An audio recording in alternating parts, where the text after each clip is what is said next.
అందరూ కూడా మన పరిశుద్ధ గ్రంథాలను అపోస్తుల కార్యాల గ్రంథము 17వ అధ్యాయానికి తీయవలసిందిగా కోరుతున్నాను.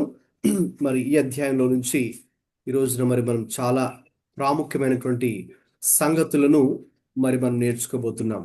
క్రైస్తవ జీవితానికి, విశ్వాస జీవితానికి ఎంతో బలాన్ని చేకూర్చేటటువంటి విషయాలు ఈ యొక్క అధ్యాయంలో దాగి ఉన్నాయి. ఈ అధ్యాయానికి మీరు చూసినట్టయితే స్లైడ్ మీద మీరు చూస్తున్నట్టున్నారు కదా.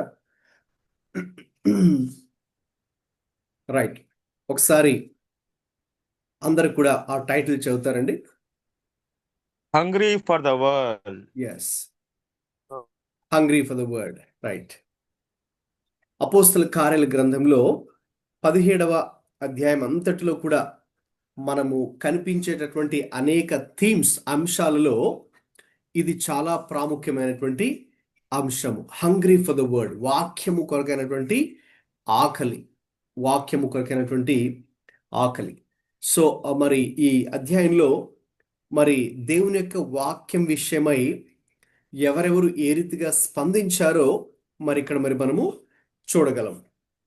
ఈ అధ్యాయంలో గమనించండి, మనం ఒక్కొక్క వచనాన్ని కూడా ధ్యానించుకోబోతుండగా ప్రభువే మనతో మాట్లాడినట్లు, పరిశుద్ధాత్మ దేవుడే మనకు లోతైనటువంటి ఆత్మీయ సంగతులు బయలుపరుచినట్లు ప్రార్థనా పూర్వకంగా ఈ యొక్క బైబిల్ స్టడీలో పార్టిసిపేట్ చేయవలసిందిగా అందరినీ కూడా ప్రభు పేరిట కోరుతున్నాను. గమనించండి, ప్రభు ఒకసారి ఒక ఉపమానాన్ని చెప్పారు. అది ఆయన చెప్పిన అనేక ఉపమానాలలో, అనేక ప్యారబుల్స్లో ప్యారబుల్ ఆఫ్ ద సోవర్ అంటే విత్తువాడి ఉపమానం గురించి కూడా ప్రభు వారు చాలా సుదీర్ఘంగా చెప్పారు. అంటే విత్తువాడు విత్తనాన్ని విత్తినప్పుడు 4 రకాల నేలల మీద అది పడింది అని, త్రోవ పక్కన, బండ మీద, ముళ్ళ పొదల్లో, అలాగే మంచి నేలన పడినటువంటి విత్తనాల గురించి ప్రభు వారు చెప్పారు. అయితే కొన్నింటిని పక్షులు ఎత్తుకెళ్ళిపోయాయి, కొన్ని మొలిచింది, కానీ దాని ముళ్ళ పొదల వల్ల అది మొక్క ఎదగలేకపోయింది. మిగతావు కూడా ఆ రీతిగానే నీ యొక్క లోక సంబంధమైనటువంటి ఐహిక విచారముల వలన వారిలో వాక్యము ఫలించదని ప్రభు చెప్పారు. ఇక చివరికి మంచి నేల పడినటువంటి విత్తనాలు ఉన్నాయి. అవి కూడా 30 అంతలుగా, 60 అంతలుగా, 100 అంతలుగా ఫలించిందని మనం చూడగలం. అంటే వాక్యము విత్తబడుతున్నప్పుడు వచ్చేటటువంటి స్పందన ఆ రీతిగా ఉంటుంది. అందరూ వాక్యాన్ని తమ హృదయాల్లోకి తీసుకొని వినడానికి అందరూ వాక్యాన్ని వింటారు. అందరు కూడా విశ్వాసులు అనబడేవారు అందరూ కూడా చర్చెస్కి, సంఘాలకు వెళ్తూ ఉంటారు, వాక్యాన్ని వింటూ ఉంటారు. అయితే గమనించండి, వారి స్పందన వేరుగా ఉంటుంది. సో ఈ అధ్యాయంలో ముఖ్యంగా మనం చూసే అంశం కూడా ఇదే. ప్రజలు ఏ రీతిగా వాక్యానికి స్పందించారు. ఆ రోజుల్లో అపోస్తుడైన పౌలు ఇంకా ఆయన అనుచరులు వెళ్ళి సువార్త ప్రకటించినప్పుడు, ఆయా ప్రదేశాలకు వెళ్ళి సువార్త ప్రకటించినప్పుడు, వాక్యాన్ని అందించినప్పుడు అక్కడున్న ప్రజలు ఏ రీతిగా స్పందించారో మనం ఈ రోజున ఆ యొక్క విషయాన్ని చూడబోతున్నాం. Okay, right. ఎవరైనా ఒకరు మైక్ ఆన్ చేసుకొని ఇక్కడ మీరు స్లైడ్ మీద చూస్తున్నటువంటి ఈ కొన్ని లైన్స్ చదవండి, నేను దాన్ని వివరిస్తాను. Acts 17 is a chapter filled with people responding to scripture in very different ways. Some reject it, some mock it, some delay obedience, but some eagerly receive it. The chapter becomes a powerful mirror for the church today. Okay, గమనించండి, ఈ అధ్యాయంలో నేను చెప్పినట్టుగా ప్రజలు ఏ రీతిగా వాక్యానికి స్పందిస్తున్నారు. కొంతమంది ఏమో దాన్ని తృణీకరిస్తున్నారు, కొంతమంది అపహాస్యం చేస్తున్నారు, ఎగతాళి చేస్తున్నారు. కొంతమంది ఏమో విధేయత చూపిస్తూ ఉన్నప్పటికి కూడా, ఇప్పుడు కాదులే తర్వాత విధేయత చూపిద్దాం, ఇప్పుడు కాదులే ఇది తర్వాత చూద్దాం, ఇది బాగుంది కానీ ఇప్పుడు కాదు, మనం ఈ జీవితంలో ఇంకా జీవించవలసింది, మనం చేయవలసింది చాలా ఉంది, ఇది తర్వాత చూద్దాంలే అని కొంతమంది అంతే కదండి. కొంతమంది ఏమనుకుంటారంటే భక్తి చేయవలసింది, ప్రార్థన చేయవలసింది తర్వాత ఎప్పుడో చూద్దాంలే అని పోస్ట్ పోన్ చేస్తూ ఉంటారు కదా. అయితే ఈ అధ్యాయంలో బెరయ అనే ప్రాంతానికి చెందినటువంటి వారు ఉన్నారు. వారి గురించి నేను తర్వాత అక్కడ వచ్చినప్పుడు చూద్దాము. వారు మాత్రం వాక్యమును అత్యాసక్తితో వారు అంగీకరించరి అని వారి గురించి చూస్తాం. సో అయితే వారి జీవితంలో మనం చూసే విషయం ఏంటంటే వారు వాక్యము పట్ల ఆకలి కలిగి ఉన్నారు. They're hungry for the word. They're hungry for the word. So కాబట్టి ఈ రోజున ఈ అధ్యాయాన్ని మనం అధ్యయనం చేస్తూ ఉండగా 17వ అధ్యాయంలో మరి ప్రాముఖ్యమైనటువంటి థీమ్ దీన్ని మన మనసులో ఉంచుకుందాం. ఈ థీమ్ని హంగ్రీ ఫర్ ద వర్డ్, వాక్యము కొరకైనటువంటి ఆకలి అనే విషయాన్ని మనసులో ఉంచుకొని ఇప్పుడు మరి మనం ఈ యొక్క అధ్యాయాన్ని అంతా కూడా చదువుదాం. చివరిలో కూడా మరి మనము విశ్వాసులుగా, అలాగే కొంతమంది ఈ గ్రూప్లో జాయిన్ అయ్యే వారు మినిస్ట్రీలో అంటే దేవుని యొక్క సేవ చేసే వారు కూడా ఉన్నారు. కాబట్టి విశ్వాసులైన దేవుని సేవకులైన మనందరికీ మూలాధారము దేవుని యొక్క వాక్యమే కాబట్టి, మన చేతులు అనేటువంటి యొక్క పరిశుద్ధ గ్రంథమే కాబట్టి మరి దాని పట్ల ఏ రీతిగా మనము స్పందించాలో ఈరోజు మరి మనము నేర్చుకోబోతున్నాం. రైట్. మరి తర్వాత చూసినట్టయితే ఈ అధ్యాయంలో మనకు 34 వచనాలు ఉన్నాయి. ఈ 34 వచనాలను కూడా మనము సులువుగా ఈజీగా అర్థం చేసుకోవడానికి లెట్స్ డివైడ్ ఇంటూ 3 సెక్షన్స్. 3 సెక్షన్స్గా వీటిని డివైడ్ చేద్దాం, లేక 3 భాగాలుగా మనం దీన్ని డివైడ్ చేసి చూద్దాం. 1 నుంచి 9 వచనాలు కనుక మనం పరిశీలిస్తే అక్కడ మరి పౌలు, శీలలు వారందరూ కూడా కలిసి మరి ప్రయాణం చేస్తూ ఉండగా మరి ఇంతకుముందే మనం చూసాం 13, 14 అధ్యాయాల్లో పౌలు చేస్తున్నటువంటి మొదటి సువార్త యాత్రను మనం చూస్తాం. అలాగే 16 నుంచి 18వ అధ్యాయం వరకు కూడా పౌలు చేస్తున్నటువంటి రెండవ సువార్త యాత్ర కనిపిస్తుంది. ఇక దాని తర్వాత 18 నుండే మనం చివరి నుండి కనుక పరిశీలిస్తే ఇక పౌలు చేసినటువంటి మూడవ సువార్త యాత్ర. So we call it first missionary journey, second missionary journey, third missionary journey అని మనం పిలుస్తాం. సో అలాగున అపోస్తల కార్యాల్లో మరి వారు మొదటిసారి వెళ్ళినప్పుడు ఏ ఏ ప్రదేశాలకు వెళ్ళారు, ఎలా సువార్త ప్రకటించారు, అక్కడ ప్రజలు ఎలా స్పందించారు, దేవుడు చేసిన కార్యాలు ఏంటి అని మరి ఒక్కొక్కటి కూడా మరి మనము చూస్తున్నాం కదండి. కాబట్టి ఈ రోజున ఈ 17వ అధ్యాయాన్ని మనం డివైడ్ చేస్తే, విభాగిస్తే మొదటి సెక్షన్లో తెస్సలోనిక అనే ప్రాంతానికి వీరు వెళ్ళడం జరుగుతుంది. ఓకేనా, పౌలు వెళ్ళడం జరుగుతుంది. అక్కడ మరి దేవుని యొక్క వాక్యాన్ని కూడా ప్రకటించడం జరుగుతుంది. అయితే అక్కడ వారికి వ్యతిరేకత ఎదురవుతుంది. అది మనం చూద్దాం. వచనం నుంచి వచనం, వర్స్ బై వర్స్ స్టడీ చేస్తాం కదండి. అప్పుడు ఇంకా డీటెయిల్గా ఏ రీతిగా వ్యతిరేకత స్టార్ట్ అయిందో చూద్దాం. రెండవదిగా అక్కడి నుండి మరి పౌలు గారు బెరయ అనే ప్రాంతానికి వెళ్తారు. మరి బెరయ అనే ప్రాంతానికి వెళ్ళినప్పుడు 10వ వచనం నుండి 15వ వచనం వరకు ఈ వాక్య భాగంలో ఆ విషయాలు వ్రాయబడ్డాయి. సో అక్కడున్న విశ్వాసులు, అక్కడున్న క్రైస్తవులు వాక్యం పట్ల ఏ రీతిగా స్పందించారో అది కూడా చూసుకోబోతున్నాం. ఒక విధంగా చెప్పాలంటే వారు అత్యాసక్తితో వాక్యమును ఏ రీతిగా పరిశోధించారో కూడా మనం అది చూసుకోబోతున్నాం. ఇక తర్వాత 16 నుండి ఇక చివరి వచనం 34 వరకు కూడా మనం పరిశీలిస్తే అక్కడ పౌలు గారు ఏథెన్సు అనే ప్రాంతానికి వెళ్తారు. ఏథెన్స్కు వెళ్ళినప్పుడు ముఖ్యంగా అక్కడ అన్యజనులు ఉంటారు. అక్కడ ఏ రీతిగా ఆయన సువార్త ప్రకటించారు, అలాగే వారి స్పందన ఏ రీతిగా ఉంది. ఒక సెక్యులర్ క్రౌడ్కి దేవుడు అంటే ప్రభు అంటే ఎరగినటువంటి ఒక ప్రజల మధ్యకి వెళ్ళినప్పుడు వారి యొక్క బ్యాక్గ్రౌండ్ని ఈయన అర్థం చేసుకొని మరి సువార్త ఎలా ప్రకటించారు, అలాగే వారి స్పందన ఎలా ఉందో కూడా చూసుకోబోతున్నాం. అది కూడా చాలా అద్భుతమైనటువంటి వాక్య భాగం. కాబట్టి ఓవరాల్గా నేను ఇచ్చినటువంటి ఆ యొక్క టైటిల్ మీరు చూస్తే అధ్యాయానికి హంగ్రీ ఫర్ ద వర్డ్, వాక్యము కొరకైనటువంటి ఆకలి అనేది ముఖ్యంగా ఇక్కడ మనకు సెకండ్ సెక్షన్ ఉంది కదండి, బెరయ అని చూస్తున్నాం కదా. ఇక్కడ 17th చాప్టర్ 10 to 15 వర్సెస్, ఈ వచనాల మధ్యలో నుంచి మనకు ఆ థీమ్ లేక ఆ టాపిక్ అనేది మనకు కనిపిస్తుంది. హంగ్రీ ఫర్ ద వర్డ్, వాక్యము కొరకు ఆకలి, వాక్యం కొరకు ఆకలి. సో ఈ రీతిగా మనం ఈ 17వ అధ్యాయాన్ని విభజించవచ్చు. సింపుల్గా మనం అర్థం చేసుకోవడానికి 3 భాగాలుగా చేసి ఇప్పుడు మరి మనం సెక్షన్ బై సెక్షన్ అలాగే వర్స్ బై వర్స్ స్టడీ చేద్దాం.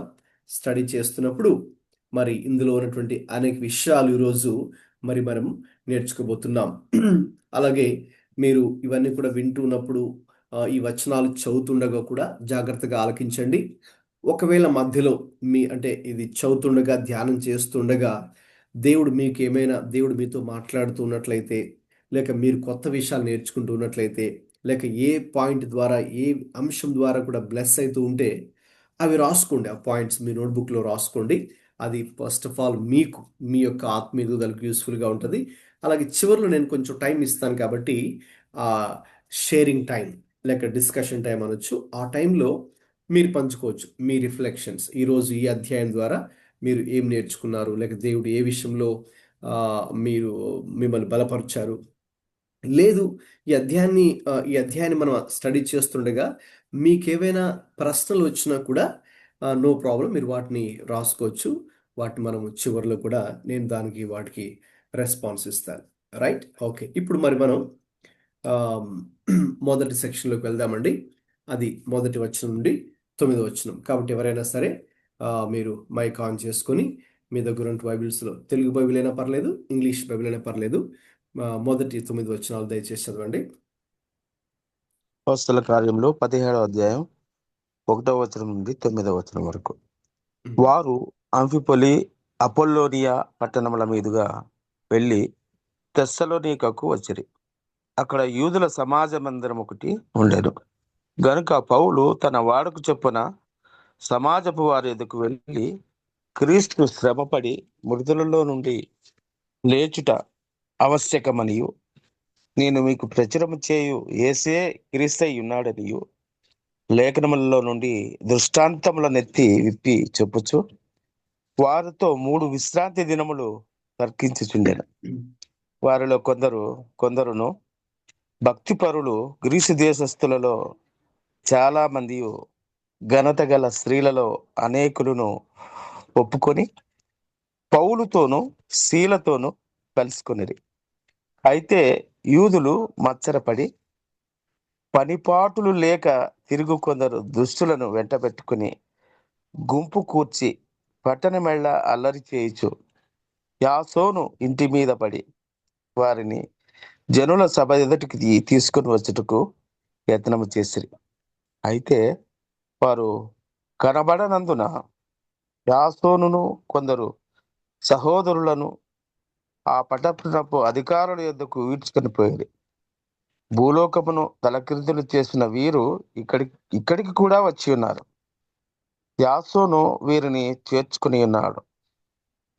వీరందరూ యేసు అను వేరొక రాజు ఉన్నాడని చెప్పి కైజరు చట్టములకు విరోధముగా నడుచుకునేవారు అని కేకలు వేసిరి. ఈ మాటలు వినుచున్న జన సమూహమును పట్టణపు అధికారులను కలవరపరిచిరి. వారు యాసోను నొద్దను మిగిలిన వారి యొద్దను జామీను తీసుకుని వారిని విడుదల చేసిరి. రైట్, థ్యాంక్ యూ అండి. గమనించండి, మొదటి 9 వచనాలు చదివారు. ఈ యొక్క వాక్య భాగాన్ని ఇప్పుడు మరి మనం ఒక్కొక్క వచనాన్ని కూడా ధ్యానం చేస్తూ లోతైనటువంటి విధానంలో మరి మన వాక్యాన్ని అర్థం చేసుకుందాం. ఇప్పుడైతే మరి పౌలు మరి వారు ఆ ప్రదేశానికి అపోలోకి పట్టణం మీదుగా వెళ్ళి వారు తెస్సలోనిక అనే ప్రదేశానికి వచ్చారు. కాబట్టి ఇక్కడ 17వ అధ్యాయంలో వారి యొక్క సెకండ్ మిషనరీ జర్నీలో భాగంగా వారు తెస్సలోనిక అనేటువంటి ప్రదేశానికి వచ్చారు. ఆ వచ్చినప్పుడు అక్కడ వాడుక చొప్పున సమాజపు వారి యొద్దకు వెళ్ళి, ఓకే, వాస్తవంగా మరి పౌలు యూదుడు కాబట్టి ఆయన ఎక్కడికి వెళ్ళినా కూడా సరే మొట్టమొదటిగా ఆయన తన యొక్క స్వజనులు అయినటువంటి మరి యూదులను సమాజ మందిరంలో ఆయన వారిని కలుసుకునేవారు. ఎందుకు కలుసుకునేవారు అంటే ఒకే ఒక ఉద్దేశం, ఆయన యేసుక్రీస్తుకు సువార్తను వారికి ప్రకటించాలి. ఎందుకంటే ఆయన కూడా ఒకప్పుడు యూదుడుగా ఉన్నాడు. ధర్మశాస్త్రాన్ని గమాలియేలు పాదాల చెంత అధ్యయనం చేశాడు. ఇస్రాయేలు దేశం జాతిలో పుట్టి బెన్యామీను గోత్రంలో పుట్టి అలాగే 8వ దినాన సున్నతి చేయబడినటువంటి వాడై ఆసక్తి విషయమై ఆయన సంఘాన్ని కూడా హింసిస్తూ ఒక పరిసయుడిగా ఉన్నటువంటి వ్యక్తి. పరిసయులు అంటే ఆ రోజుల్లో యూదుల్లో మరి సుమారు ఒక 6 తెగలు ఉంటారు. శాస్త్రులు, పరిసయులు, సద్దూకైలు, హేరోదీయులు, జలోతీయులు, ఎస్సీనీయులు అని 6 తెగలు ఉండేవారండి. వారిలో ముఖ్యంగా పరిసయులు అనేవారు బాగా మతనిష్ట కలిగినటువంటి వారు. పౌలు ఇంకా చెప్పాలంటే మతనిష్ట మాత్రమే కాదు, బహుమతనిష్ట కలిగిన వ్యక్తి అని ఆయన ఇదే అపోస్తుల కార్యాల గ్రంథంలో ఆయన మరి అగ్రిప్పరాజుతో మాట్లాడేటప్పుడు 26వ అధ్యాయంలో మనం చూస్తాము. అక్కడ చెప్పాడు ఆయన ఎవరో, ఒకప్పుడు ఎలా ఉండేవాడు, బహుమతనిష్ట కలిగినటువంటి వాడై ఆయన తన యొక్క మతం విషయంలో ఆసక్తిని కలిగి మరి అతడు జీవించాడు. అయితే మరి మనకు తెలిసినట్టుగా 9వ అధ్యాయంలో మనం చదివాం కదా, ప్రభు మహాకృపను బట్టి దమస్కు మార్గంలో దేవుడు ఆయన దర్శించడాన్ని బట్టి ఆయన జీవితం పూర్తిగా మారిపోయింది. ఇప్పుడు ఆయనే క్రీస్తుకు దాసుడిగా మారిపోయాడు. సువార్తను ప్రకటించే ఒక సువార్థికుడిగా మరి ఆయన మారిపోవడం మనం చూస్తున్నాం. కాబట్టి ఇక తర్వాత ఆయన చేసిన పని ఏంటి అంటే, దేవుడు ఆయన్ని 3 పనుల కోసం ఆయన ఏర్పాటు చేసుకున్నాడు. ఎవరైనా ఒకవేళ రాసుకుంటూ కనుకుంటే మీరు జస్ట్ చిన్న షార్ట్ నోట్స్ లాగా మీరు రాసుకుంటుండొచ్చు. దేవుడు పౌలును ఎందుకు ఎన్నుకున్నాడు, ఎందుకు ఏర్పాటు చేసుకున్నాడు, అది మనకు 9వ అధ్యాయంలో కనిపిస్తుందండి. పౌలు దేవుడు ఎందుకు ఏర్పాటు చేసుకున్నారో 9వ అధ్యాయంలో 16వ వచనంలో 15లో మనకు కనిపిస్తుంది. 9:15లో 9:15లో దేవుడు అతన్ని అన్యజనుల ఎదుటను ఇశ్రాయేలీయుల ఎదుటను రాజుల ఎదుటను అతడు సాక్షిగా ఉండుట కొరకై దేవుడు అతని ఒక సాధనముగా ఎంచుకున్నాడు. కాబట్టి దేవుడు అతను ఎందుకు ఎన్నుకున్నాడు అంటే, God has a purpose why he chose Paul.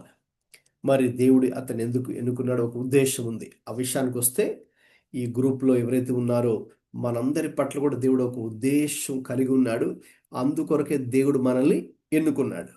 మరి పౌలు ఎందుకు ఎన్నుకున్నారని చూసినట్టయితే 9:15 ప్రకారం అపోస్తుల కార్యాల్లో మరి ఆయన ఇశ్రాయేలీయుల ఎదుటను అలాగే అన్యజనుల ఎదుటను చివరికి రాజుల ఎదుట అంటే అధికారులు, రాజులు, నాయకులు ఎదుట కూడా క్రీస్తు కొరకు సాక్షిగా ఉండాలని, లేక సాక్ష్యము చెప్పాలి అని, లేక సువార్త చెప్పాలి అని, వారిని క్రీస్తు రక్షణలోకి నడిపించాలని ఉద్దేశంతో ప్రభు అతన్ని ఎన్నుకున్నారు.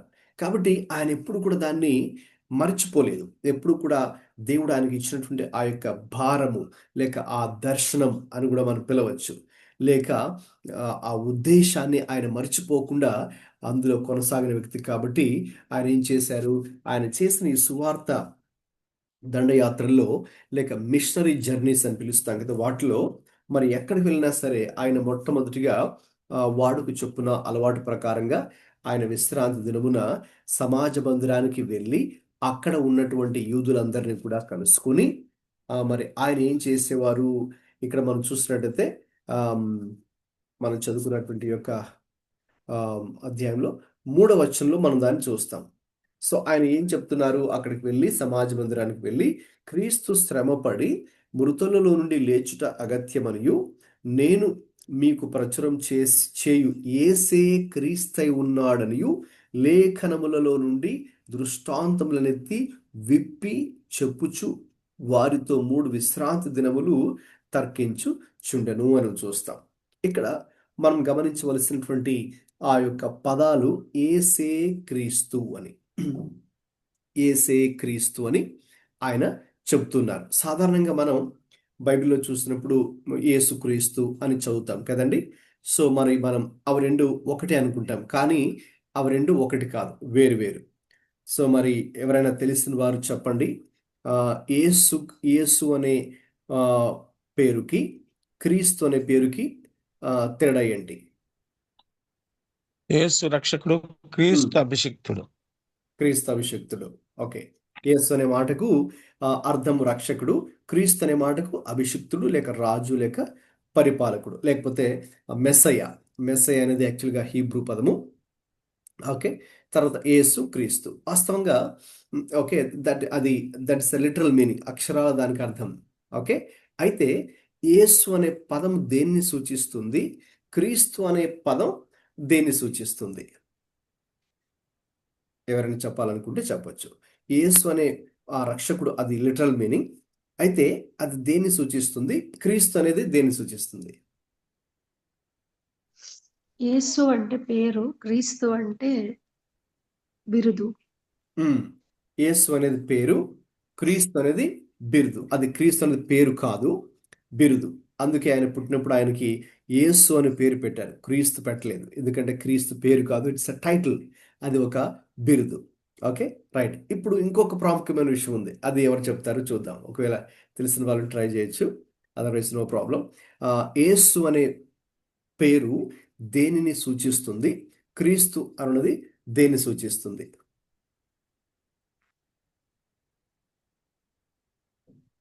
గమనించండి, యేసు అనే పేరు ఆయన మానవత్వాన్ని సూచిస్తుంది.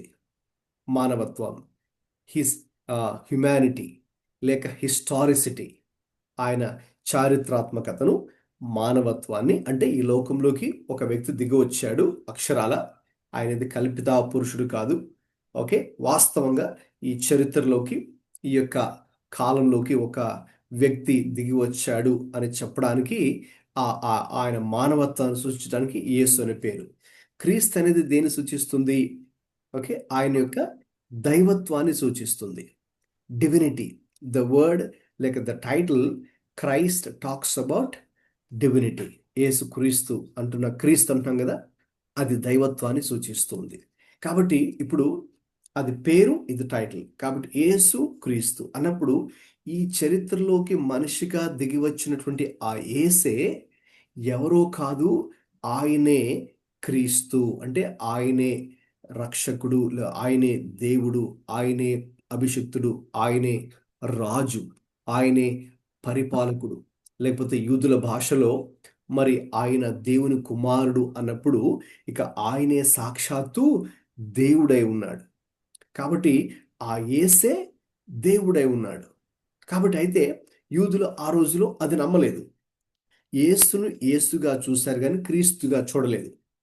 మీకు అర్థమవుతుందండి ఈ మాట? అంటే యేసుని మానవుడిగానే చూశారు కానీ ఆయన దేవుడిగా చూడలేకపోయారు, ఆయన్ని మెస్సయ్యగా చూడలేకపోయారు. వాస్తవంగా వాళ్ళందరూ కూడా ఆ మెస్సయ్య కోసం ఎదురు చూస్తూ ఉన్నారు. ఆ మెస్సయ్య రావాలి, ఎప్పుడెప్పుడు ఆ మెస్సయ్య వస్తాడు, ఆయన జన్మ కోసం వాళ్ళు కూడా ఎదురు చూస్తూ, 1000 కళ్ళతో ఎదురు చూస్తూ ఉండేవారు. ఎందుకంటే వారు కూడా అప్పటి వరకు కూడా మరి అనేక మంది ఈ యూదులను, ఇశ్రాయేలీయులను ఒకరి తర్వాత ఒకరు వారిని అణిచివేస్తూ, వారిని పరిపాలిస్తూ, వారి మీద ఎక్కువ సుంకాన్ని విధిస్తూ ఉండడాన్ని బట్టి వారు అవన్నీ కూడా భరించలేక, సహించలేక వారు దేన్ని నమ్మేవారు అంటే ఒక మెస్సయ, ఒక రక్షకుడు, ఒక విమోచకుడు, ఒక రాజు, ఒక పరిపాలకుడు మరి మా కొరకు పుడతాడు, ఆయన వచ్చినప్పుడు మాకు గొప్ప స్వాతంత్రాన్ని, స్వేచ్ఛనిస్తాడు అని వాళ్ళు నమ్మారు. వాస్తవంగా అయితే గమనించండి, ఆనాటి యూదులందరూ కూడా ఎక్కువ శాతం ఎటువంటి రాజు కొరకు, ఎటువంటి మెస్సయా కొరకు, ఎటువంటి పరిపాలకుడి కోసం ఎదురు చూశారు అంటే లోక సంబంధమైనటువంటి రాజు కొరకు. ఎందుకు ఆయన వస్తే, ఓకే, ఆయన ఏం చేస్తాడు? అప్పటి కాలంలో మరి రోమీలు పరిపాలన చేస్తున్నారు కాబట్టి, ప్రభుత్వం అంతా వారిది కాబట్టి, మరి వాళ్ళు అప్పట్లో సూపర్ పవర్, వరల్డ్లో సూపర్ పవర్ కాబట్టి అన్ని విషయాల్లో, కాబట్టి వారితో యుద్ధం చేసి మరి వారిని యుద్ధంలో ఓడించి ఈ రాజు గెలిచి అప్పుడు వీరికి ఒక విధమైనటువంటి పొలిటికల్ ఫ్రీడమ్ కొరకు వాళ్ళు ఎదురు చూస్తున్నారు కానీ స్పిరిచువల్ ఫ్రీడమ్ కొరకు చాలామంది ఎదురు చూడలేదు. అందుకే యేసై వచ్చినప్పుడు వాళ్ళు యేసైని ఏం చేద్దాం అనుకున్నారండి? స్టార్టింగ్లోనే యేసు ప్రభువారి పరిచర్య ప్రారంభంలోనే ఒకసారి ఆయన సమాజ మందిరానికి వెళ్ళి వాడుకు చొప్పున ఆ ధర్మశాస్త్రాన్ని చదవడానికని వెళ్తే యెషయా గ్రంథంలో నుంచి, దాని తర్వాత యాక్చువల్గా వాళ్ళు ఆయన రాజుగా చేద్దాం అనుకున్నారు, కానీ ఆయన దానికి ఒప్పుకోలేదు. అంటే ఈ లోక సంబంధమైన రాజుగా చేద్దాం అనుకున్నారు కానీ ఆయన దానికి ఒప్పుకోలేదు. ఎందుకంటే ఆయన ఈ లోకంలో ఒక రాజకీయ నాయకుడుగానో, ఒక పొలిటికల్ పార్టీ పెట్టి, ఓకేనండి, ఆయన ఒక లీడర్గా ఉండడానికి రాలేదు. పొంతు పిలాతు అదే అడుగుతాడు కదండి, నీవు రాజువా ఏంటి, నువ్వు రాజు అని చెప్పుకున్నావంటే వీళ్ళందరూ నీ గురించి కంప్లైంట్ ఇస్తున్నారు ఏంటని చెప్పినప్పుడు, నీవు రాజువా అన్నప్పుడు, అవును నీవన్నట్టే నేను రాజుని, కానీ నేను ఈ లోక సంబంధమైన రాజ్యం నాది కాదు. Not the political Kingdom, not the world Kingdom, but spiritual, ఆత్మ సంబంధమైనది, ఆత్మీయమైనది. కాబట్టి అది అందుకే ఆనాటి యూదులు చాలామంది ఈయన రాజుగా ఉండడానికి ఒప్పుకోలేదు. కాబట్టే వాళ్ళు అనుకున్నారు, బహుశా ఈయన మెస్సయ్య కాదు, ఈయన మేము ఎదురు చూస్తున్నటువంటి ఆ మెస్సయ్య, ఆ విమోచకుడు ఈయన కాదు అని యూదులు ఆ రోజు ఈ రోజుల్లో కూడా చాలామంది యూదులు క్రీస్తుని, ముఖ్యంగా యేసుని క్రీస్తుగా ఒప్పుకోరు. అంటే యేసుని దేవుడిగా వాళ్ళు ఒప్పుకోరు. అర్థమవుతుంది కదండి. కాబట్టి అక్కడ అది మనకు చాలా ఇంపార్టెంట్. పౌలు అది చెప్పినప్పుడు యేసే క్రీస్తై ఉన్నాడని ఆయన చెప్పినప్పుడు అదని అర్థం. అంటే ఈ లోకంలోకి యేసు అనే మనిషిగా దిగివచ్చిన ఆ మనిషే ఎవరో కాదండి, ఆయనే సాక్షాత్తు క్రీస్తు, ఆయనే ఆ దేవుడు, ఆయనే ఆ మెస్సయ్య, ఆయనే ఆ రాజు పరిపాలకుడు అని మరి వారికి చెప్పడానికి పౌలు గారు యేసే క్రీస్తై ఉన్నాడని చెప్పడం జరుగుతుంది. తర్వాత గమనించండి, ఆయన ఈ విషయాన్ని దేన్ని ఆధారం చేసుకొని చెప్పారండి యేసే క్రీస్తని? 3వ వచనం చదివి మీరే నాకు చెప్పండి. 3వ వచనం మీరే చదివి యేసే క్రీస్తై ఉన్నాడని ఎలా చెప్పాడు? దేన్ని ఆధారం చేసుకొని చెప్పాడు? వాక్యాన్ని. రైట్. అక్కడేముంది? లేఖనములలో నుండి అనుంది. Okay.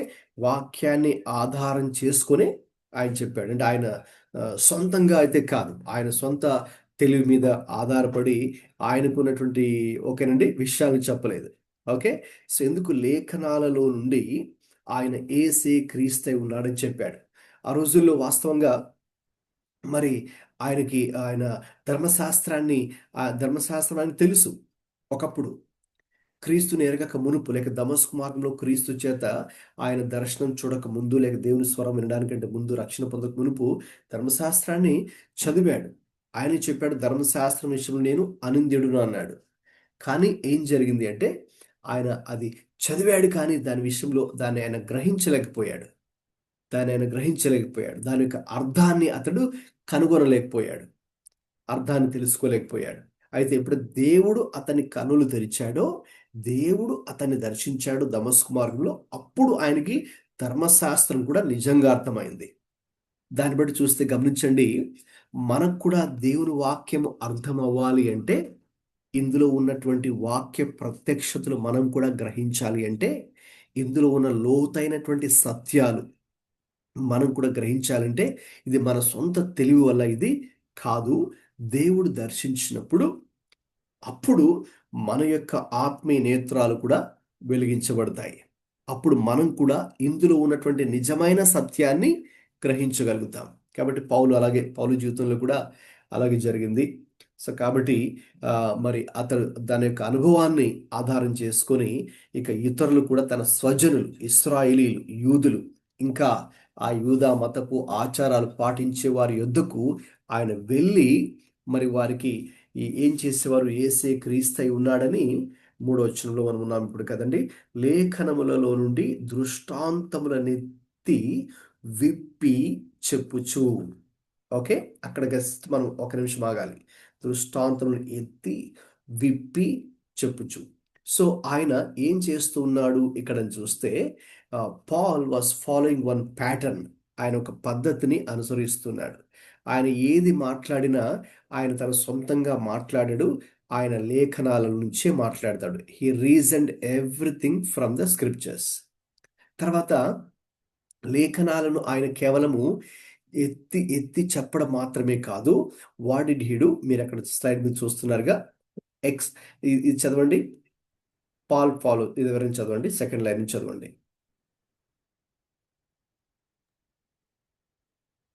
Paul follows his pattern. Reason from scriptures, explain the meaning, prove Christ must suffer and rise. Next two lines. Declared, this Jesus is the Christ. This is the foundation of the true spiritual hunger. Christ-centered scripture exposition. Yes. So Paulu చూడండి, ఆయన ఎక్కడికి వెళ్ళినా కూడా ఆ మెథడ్ని ఆయన follow అయ్యారు. So కాబట్టి లేఖనాలలో నుంచే ఆయన దృష్టాంతములను ఎత్తి చెప్పి దాన్ని వివరించాడు, ఎక్స్ప్లెయిన్ చేశారు. ఓకే, సో అంటే దానికి వారికి చాలా మందికి అది ధర్మశాస్త్రం వింటూ ఉంటారు. ఓకే, కానీ దాని అర్థం వారికి తెలియదు. అందుకే ప్రభు కూడా మీరు వింటున్నారు కానీ మీరు అర్థం చేసుకుంటున్నారు, చూస్తున్నారు కానీ దీన్ని గ్రహించలేకపోతున్నారు ప్రభు చెప్పారు కదండి ఈ యూదుల విషయమై, ఈ శాస్త్రుల పరిసర విషయమై. అది వాస్తవమే. ఒకప్పుడు పౌలు కూడా అలాగ ఉన్న వ్యక్తే. ఆ ధర్మశాస్త్రాన్ని చదివాడు కానీ, అధ్యయనం చేశాడు కానీ దాని యొక్క నిజమైన అర్థాన్ని అతడు గ్రహించలేకపోయాడు. ఇంకా చెప్పాలంటే ధర్మశాస్త్రం అంతా కూడా రాబోయే మెస్సయ్య గురించే ప్రవచనాలు ఎన్నో, ప్రతి ఒక్క గ్రంథంలో. అందుకే పాత నిబంధనలో ఆదికాండం మొదలుకొని మలాకి వరకు ఉన్న 39 పుస్తకాల్లో కూడా ప్రతి ఒక్క పుస్తకంలో కూడా మెస్సయ్యను గురించినటువంటి ప్రవచనాలు, వాగ్దానాలు ఉన్నాయి అన్న సంగతి వారు గ్రహించలేకపోయారు. ఒకవేళ దాన్ని చదివినా కూడా మరి వారికి ఆ గ్రహింపు మరి దానికి అది లేదు. కాబట్టి ఇక్కడ పౌలు ఏం చేస్తున్నారు, ఇప్పుడు దేవుడు తన యొక్క ఆత్మీయ నేత్రాలు వెలిగించాడు కాబట్టి, తనకు ఆ ఆత్మీయ జ్ఞానోదయం కలిగింది కాబట్టి అతను కూడా ప్రభు ఆ యేసే ఆ మ్రాను మీద వేలాడిన ఆ యేసే ఎవరో కాదు, ఆయనే క్రీస్తు, ఆయనే రక్షకుడు, ఆయనే దేవుడు, ఆయనే రాజు అనే విషయాన్ని దేవుడు బయలుపరిచాడు. కాబట్టి తన ఆత్మ ద్వారా ఇప్పుడు ఆయన ఏం చేస్తున్నాడండి, ఇతరుల యుద్ధకు కూడా వెళ్ళి, ముఖ్యంగా యూదుల యుద్ధకు వెళ్ళి కూడా ఆయన అదే చెబుతూ వివరిస్తూ, ఓకేనండి, వారితో ఇంకా అవసరమైతే అక్కడ తర్కించుచు, ఓకే అని మనం చూస్తూ ఉన్నాం 4వ వచనంలో. ఓకే, కాబట్టి పౌలు అన్ని విధానాల్లో కూడా వారు అర్థం చేసుకోవడానికి అంత బేసిక్ మోటివ్ అంతా ఒకటే. ఆయన ఉద్దేశం అంతా కూడా ఆయన ఒక విషయాన్ని చెప్పినా, లేక తర్కించినా, లేక వాదించినా, లేక ఒప్పించినా, దృష్టాంతాలు చూపించినా ఆయన ఉద్దేశం ఒకటే, వారు మరి యేసే క్రీస్తై ఉన్నాడని గ్రహించాలి, వారు క్రీస్తు అనుగ్రహించే రక్షణ పొందుకోవాలి, వారు కూడా మారు మనస్సు పొందుకోవాలి అన్నదే, వారు కూడా దేవుని యొక్క రాజ్యంలో చేరాలి అన్నదే పౌలు యొక్క ఉద్దేశం. సో కాబట్టి ఆయన ఆ తెస్సలోనిక అనే ప్రదేశానికి వెళ్ళినప్పుడు ఈ రీతిగా చేశారు. సో కాబట్టి మనలో కూడా ఆత్మ సంబంధమైనటువంటి ఆకలి పెరగాలి అంటే దిస్ ఈస్ ద ఫౌండేషన్. ఏంటి ఫౌండేషన్? ఇక్కడ చదివారు కదా, this is the foundation of true spiritual hunger, Christ centred scripture exposition. క్రీస్తు కేంద్రిత వాక్య వివరణ, క్రీస్తు కేంద్రిత వాక్య వివరణ. కాబట్టి మరి మనము యేసుక్రీస్తుని ఆధారం చేసుకొని వాక్యాన్ని అర్థం చేసుకున్నప్పుడు, లేక వాక్యాన్ని వివరించినప్పుడు అక్కడ మరి నిజంగా మరి మనం ధన్యులే. ఎందుకంటే అక్కడ యేసుక్రీస్తు ఎవరో అప్పుడు మాత్రమే మరి మనము గ్రహిస్తాం, కాబట్టి పౌలు గారు అక్కడ ఉండి తెస్సలోనికలో ఆయన 3 విశ్రాంతి దినములు లేక 3 వారంలోని కింద ఫుట్ నోట్స్లో ఉంది కదా, అక్కడ ఆయన ఉండి వారికి విషయాలన్నీ కూడా చాలా ఓపికతో, చాలా సహనంతో, బహుశా వారు ఎన్నో ప్రశ్నల మధ్యలో అడిగి ఉండొచ్చు ఆయన్ని, లేకపోతే ఆయనతో ఆర్గ్యుమెంట్లోకి వెళ్ళి ఉండొచ్చు, ఆయన చెప్పిన విషయాలతో ఏకీభవించకుండా వాదనలోకి దిగి, ఓకే, ఇంకా చెప్పాలంటే వారు గొడవ పెట్టుకునేటటువంటి మరి విధానాలు కూడా వాళ్ళు ప్రవర్తించవచ్చు. ఎందుకంటే వారు దేవర్ సో పర్టికులర్ అబౌట్ దేర్ లా. ఇంకా మిగతా వాళ్ళు ఎవరు విభేదించినా కూడా సాధారణంగా వాళ్ళు ఒప్పుకోరు. ఒకప్పుడు పౌలు కూడా అలాగే ఉండేవాడు కదా. ఎవరైనా కూడా ఆయన నమ్మిన సిద్ధాంతానికి వ్యతిరేకంగా, లేక యూదా మత సిద్ధాంతానికి వ్యతిరేకంగా చెప్తే ఆయన ఒప్పుకునేవాడు కదా. ఇంకా చెప్పాలంటే వారిని కొట్టి చెరలో పెట్టి చంపేసేవాడు కూడా. So but he also would have face the similar situation. ఇక్కడ కూడా ఆయన కూడా ఆ యొక్క యూదుల నుంచి అదే పరిస్థితిని ఎదుర్కొని ఉండొచ్చు. బట్ అయితే ఆయన ఎంతో ఓపికతో వారికి సమాధానాలు చెబుతూ, వారిని ఒప్పిస్తూ, దేవుని గురించినటువంటి క్రీస్తుని గురించిన సువార్త వారికి మరి ప్రకటించడం జరిగింది. ఇక ఎప్పుడైతే అలాగా ఆయన చేస్తూ ఉన్నారో మరి అప్పుడు ఏం జరిగింది, వారిలో కొందరును భక్తి పరులకు గ్రీసు దేశస్థులలో చాలా మంది ఘనత గల స్త్రీలు అనేకులు ఒప్పుకొని పౌలుతోనూ శీలతోనూ కలుసుకొనిరి. చూడండి, ఎప్పుడైతే ఆయన అలాగా క్రీస్తుకు సువార్తను అందరికీ అర్థమయ్యేలా వివరిస్తూ, వారిని ఒప్పిస్తూ, అవసరమైన చోట ఆయన తర్కించుచు, ఆ యొక్క లేఖనాల భావాన్ని క్షుణ్ణంగా, అంటే ఉన్నది ఉన్నట్టుగా ఆయన వివరిస్తూ ఎప్పుడైతే చేశారో చూడండి, మరి వారిలో అనేక మంది ఓకేనా దాన్ని ఒప్పుకున్నారు, అనేక మంది ఒప్పించబడ్డారు, అనేక మంది మరి ఆయన చెప్పుచున్నటువంటి వాక్యానికి స్పందించారు. Okay, so that's a good sign. So కాబట్టి అక్కడ 4వ వచనం బట్టి చూస్తే ఇక్కడ మరి మనకు యూదులు ఉన్నారు, యూదులే కాదండి, అక్కడ ఎవరున్నారు, గ్రీసు దేశస్తులు కూడా ఉన్నారు. Not only Jewish people but Greeks, అంటే ఆ రోజుల్లో గ్రీక్స్ అంటే అన్యజనులు. ఎందుకంటే ఆ రోజుల్లో ప్రపంచం రెండుగా విభాగించబడింది, యూదులు అన్యులు, యూదులు లేక యూదేతరులు. కాబట్టి ఎప్పుడైతే పౌలు గారు వెళ్ళి ఆ రీతిగా మరి సువార్త ప్రకటించారో అటు యూదులు అటు యూదేతరులు అంటే అన్యులు గ్రీసు దేశస్తులు కూడా స్పందించారు. ఓకే, అక్కడ ఘనత గల స్త్రీలలో అనేకులు అని కూడా ఉంది. ఘనత కింద ఫుట్ నోట్స్ ఏముంది అక్కడ ఎవరైనా చూడండి.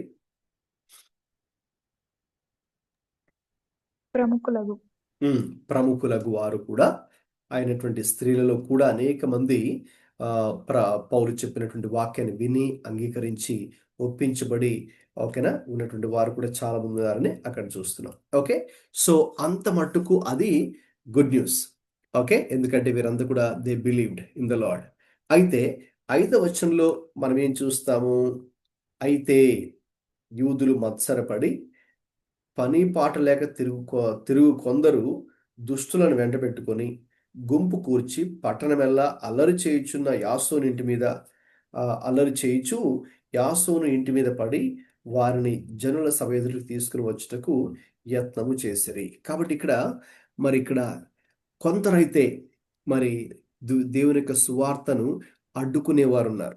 దేవుని యొక్క సువార్తను అడ్డుకొని వారు అన్ని విధాలుగా ప్రయత్నం చేశారు. ఎవరైతే అక్కడ స్పందించారో స్థానికంగా యాసోను మరి వారి ఇంటి వారు ఎవరైతే ప్రభు యొక్క సువార్త విషయంలో స్పందించి ప్రభుని అంగీకరించారో మరి వారిని ఇబ్బంది పెట్టడానికి, వారిని ఆటంకపరచడానికి, లేక అవసరమైతే వారిని కొట్టడానికి ఒక అల్లరి మూకను, రౌడీలను, గ్యాంగ్ని ఓకేనా కొంతమంది ప్రేరేపించి అక్కడ అల్లరి చేసి ఓకేనా వారిని అటాక్ చేయాలని అని వారు అక్కడికి రావడము మనం చూస్తూ ఉన్నాం.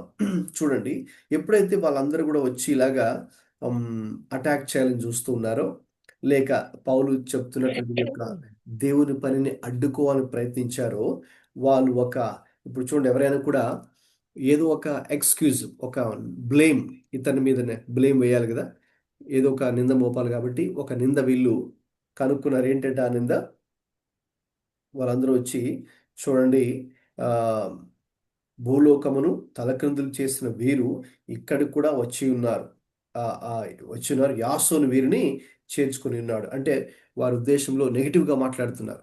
అంటే వీళ్ళు ఎక్కడికి వెళ్ళినా కూడా ఏదో గలిబిలి సృష్టించేవారు, ఏదేదో అనవసరమైన మాటలు, లేకపోతే ఏదేదో పిచ్చి పిచ్చిగా మాట్లాడేటువంటి వీరు ఓకేనా, అక్కడ ప్రాబ్లం క్రియేట్ చేసిన వాళ్ళు ఇక్కడికి వచ్చి ప్రాబ్లం క్రియేట్ చేస్తున్నారు అన్నట్టుగా నెగిటివ్గా వాళ్ళు మాట్లాడుతున్నారు. ఓకేనా, పౌలు శీలల గురించి మరి నెగిటివ్గా మాట్లాడుతున్నారు. దేవుని సేవకుల గురించి వారు నెగిటివ్గా మాట్లాడుతూ ఉన్నారు.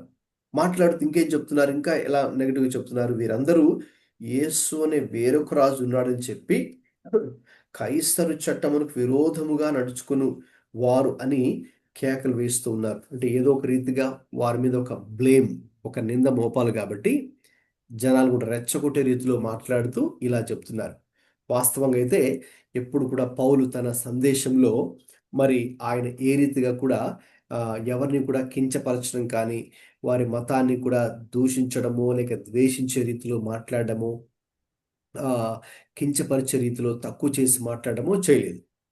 ఓకే, అది ఆయన తర్వాత కూడా ఆయన అధికారుల ముందుకు తీసుకువెళ్ళబడినప్పుడు కూడా మరి దాని గురించి మాట్లాడతారు. సో కాబట్టి అయితే వీళ్ళు ఇక్కడ ఏంటి, అబద్ధం చెప్తున్నారు, ఏదో ఒక నింద మోపాలి, మరి వీళ్ళని అక్కడ నుండి తరిమివేయాలి, లేక వాళ్ళని కొట్టాలి, లేక వాళ్ళు చెప్పేది అక్కడ ఉన్నటువంటి యూదులు నమ్మకూడదు. ఎందుకంటే అనేక మంది యూదుల్లో నుంచి, గ్రీస్ దేశస్తుల్లో నుంచి కూడా మరి మారుతున్నారుగా, విశ్వాసులుగా క్రైస్తవులుగా మారుతున్నారుగా. ఎప్పుడైతే మరి అది శత్రువుకి ఇష్టం ఉండదుగా. శత్రువు అంటే మనందరికీ కామన్ ఎనిమీ, సాతానికి ఇష్టం ఉండదు కదండి. కాబట్టి వాడు ఎవరిలోనో ఒకరిలో దూరి ఓకేనండి. ఏదో ఒక రీతిగా ఒక ఆటంకాన్ని కలగజేయాలి, సృష్టించాలి, దేవుని పనిని అడ్డుకోవాలి అనే ఒకే ఒక ఉద్దేశంతో ఈ యొక్క అల్లరి మూక అందరూ కూడా ఆ రీతిగా చేరి అక్కడ డిస్టర్బ్ చేస్తున్నట్టుగా మనం చూస్తున్నాం. వీరి మీద, పౌలు శీలల మీద నిందలు మోపుతున్నట్టుగా మనం చూస్తున్నాం. సో వీళ్ళు ఏమంటారు, యేసు అని ఇంకొక రాజు ఉన్నాడు కాబట్టి ఇక్కడ మనకి ఇంక ఈ కైసరు చట్టంతో అవసరం లేదు అని కైసర్ విరుద్ధంగా మాట్లాడడం నో, ఎప్పుడు కూడా పౌలు గారు ఆ పని చేయలేదు.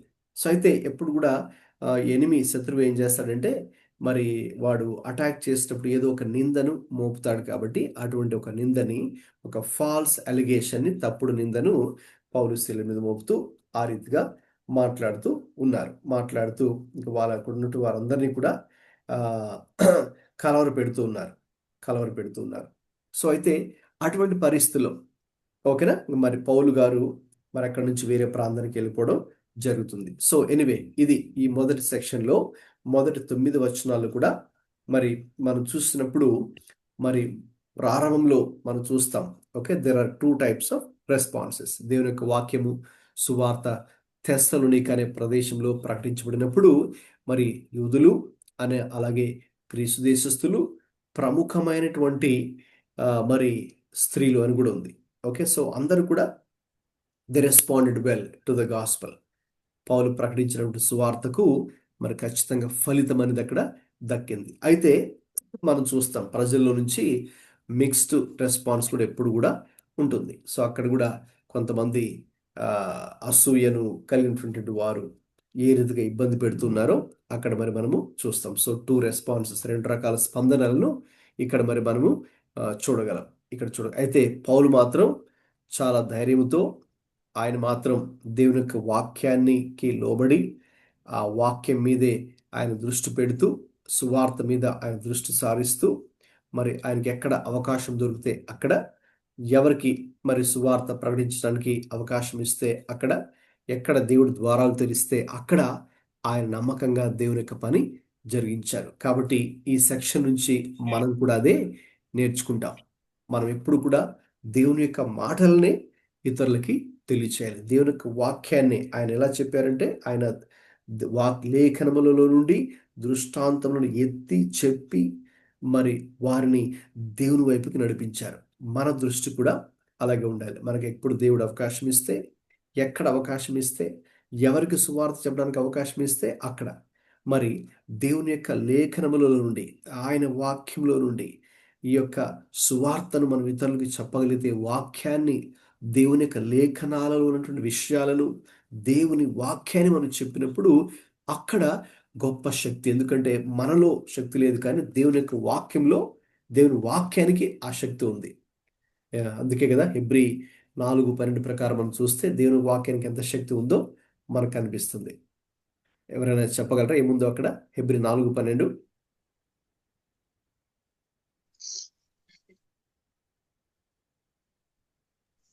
దేవుని వాక్యము రెండంచెలు కలిగిన ఎటువంటి ఖడ్గము కంటే వాడిగా ఉంది,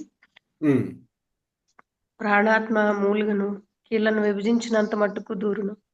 అవును. సో దేవుని యొక్క వాక్యము లోపలికి దూసుకుని పోయేంత శక్తి దేవుని యొక్క వాక్యానికి ఉంది. హృదయపు అంతరంగంలోనికి దూసుకుని వెళ్ళి లోపల కార్యం జరిగించే శక్తి వాక్యానికి ఉంది. కాబట్టి మనం వాక్యాన్ని పలికినప్పుడు, లేక చెప్పినప్పుడు, వివరించినప్పుడు ఆ వాక్యమే ఇతర హృదయాల్లో ఆ కార్యం చేస్తుంది. ఆ రోజుల్లో కూడా అదే జరిగింది. పౌలు జీవించిన రోజుల్లో కూడా. అందుకే ఆ ప్రాంతంలో తెస్సలోనికలో మరి యూదులు, మరి గ్రీసు దేశస్థుల వారు, అలాగే స్త్రీలు అనేకులు కూడా దేవుని యొక్క వాక్యానికి స్పందించి దేవుని వైపు తిరగడం జరిగింది. అది మొదటి సెక్షన్లో ఇక్కడ మరి మనం చూస్తూ ఉన్నాం. ఇంకా తర్వాత ఇక్కడ ఇంకా మనం నేర్చుకునే ఆత్మీయ పాఠం. ఎవరైనా మైక్ ఆన్ చేసుకుని చదవండి.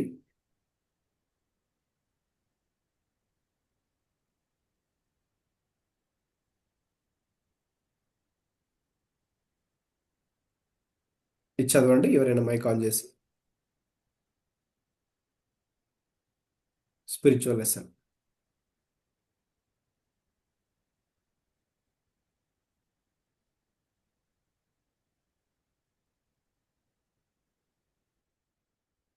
Some are hungry for the word, others resist it. Because the word challenges authority, pride and tradition. చూడండి, కొందరు మరి దేవుని వాక్యం పట్ల ఆసక్తిని, ఆకలి కలిగి ఉన్నారు. అయితే మరికొందరు దాన్ని వ్యతిరేకిస్తున్నారు. ఎందుకంటే మరి అది వారి యొక్క అధికారము, వారి యొక్క గర్వముని, ఇక వారు పాటించే సాంప్రదాయాలని దేవుని యొక్క వాక్యము అది ఛాలెంజ్ చేస్తూ ఉంది. అంతే, దేవుని యొక్క వాక్యం ఎవరిద్దరికి వచ్చినా కూడా సరే అది వారిని ఛాలెంజ్ చేసి వారిలో ఉన్నటువంటి తప్పులని, పాపాన్ని ఎత్తి చూపించి, ఖండించి సరిచేస్తుంది. అందుకని వారికి కోపం. అందుకే కొంతమంది మరి ఆ సువార్తకు వెంటనే స్పందించారు. ఇంకా చెప్పాలంటే వారు వ్యతిరేకత కలగ చేయాలని చూస్తారు, ఆటంకాలు సృష్టించాలని చూస్తారు, ప్రాబ్లమ్స్ని క్రియేట్ చేయాలని చూస్తారు. సో ఆ రోజు కూడా అదే జరిగింది. యూదులు కొంతమంది అక్కడ వచ్చి అల్లరి మోకం తీసుకుని వచ్చి గొడవ పెట్టాలని చూశారు కదా, అదే జరిగింది. ఈ రోజుల్లో కూడా మనం వింటూ ఉన్నాం కదా, కొన్ని చోట్ల సంఘాల దగ్గరికి వెళ్ళి ఓకేనండి మరి విశ్వాసులని డిస్టర్బ్ చేసి వాళ్ళని కొట్టడము, సంఘాలను ధ్వంసం చేయడము, ఇవి కూడా ఈ రోజుల్లో కూడా ఎక్కువ అవుతున్నాయి. రైట్. సో కాబట్టి ఇది అంటే ఆ రోజుల్లో జరిగింది, ఈ రోజుల్లో కూడా జరుగుతుంది. ఎందుకంటే మరి వారు సత్యం వారి యొద్దకు వచ్చింది, ఆ సత్యాన్ని వీళ్ళు అంగీకరించలేక ఇక దాన్ని ఇంకొక రీతిలో ఈ రీతి దాన్ని అటాక్ చేయాలని చూస్తున్నారు కాబట్టి. రైట్. సో ఇంకా ఇంకొక ఆత్మీయ పాఠం ఏంటంటే hunger is seen in willingness to surrender to Christ. మరి క్రీస్తుకు మనలను మనమే పూర్తిగా సమర్పించుకునే విషయంలో మరి మన యొక్క ఆ ఆత్మ సంబంధమైన ఆకలి ఇక్కడ మరి మనము చూడగలం. అది మొదటి సెక్షన్లో. ఓకే, ఎవరైనా మైక్ ఆన్ చేసుకుని ఇప్పుడు నెక్స్ట్ సెక్షన్లోకి వెళ్దామండి. 17వ అధ్యాయము 10 నుండి 15 వరకు చదవండి. వెంటనే సహోదరులు రాత్రివేళ పౌలును శీలను బెరయకు పంపించిరి. వారు వచ్చి యూదుల సమాజ మందిరంలో ప్రవేశించిరి. వీరు తెస్సలోనికయలో ఉన్న వారి కంటే గనులై ఉండిరి గనుక ఆసక్తితో వాక్యమును అంగీకరించి పౌలును శీలయును చెప్పిన సంగతులు అలాగున్నవో లేవో అని ప్రతి దినమును లేఖనములు పరిశోధించుచు వచ్చిరి. అందుచేత వారిలో అనేకులను ఘనత గల గ్రీసు దేశస్థులైన స్త్రీలలోను పురుషులలోను చాలా మంది విశ్వసించిరి. అయితే బెరయలో కూడా పౌలు దేవుని వాక్యము ప్రచురించుచున్నాడని తెస్సలోనికలో ఉండు యూదులు తెలుసుకొని అక్కడికి వచ్చి జన సమూహములను రేపి కలవరపరిచిరి. వెంటనే సహోదరులు పౌలును సముద్రము వరకు వెళ్ళుమని పంపిరి. అయితే శీలయు తిమోతియు అక్కడనే నిలిచిపోయిరి. పౌలును సాగనంప వెళ్ళిన వారు అతనిని ఏథెన్సు పట్టణం వరకు తోడుకొని వచ్చి శీలయు తిమోతియు సాధ్యమైనంత శీఘ్రముగా అతని ఎదుకు రావాలని ఆజ్ఞ పొంది బయలుదేరిపోయిరి. రైట్, చాలండి, థ్యాంక్ యూ. గమనించండి, ఇక్కడ 10 నుండి 15 వచనాలు చదివారు.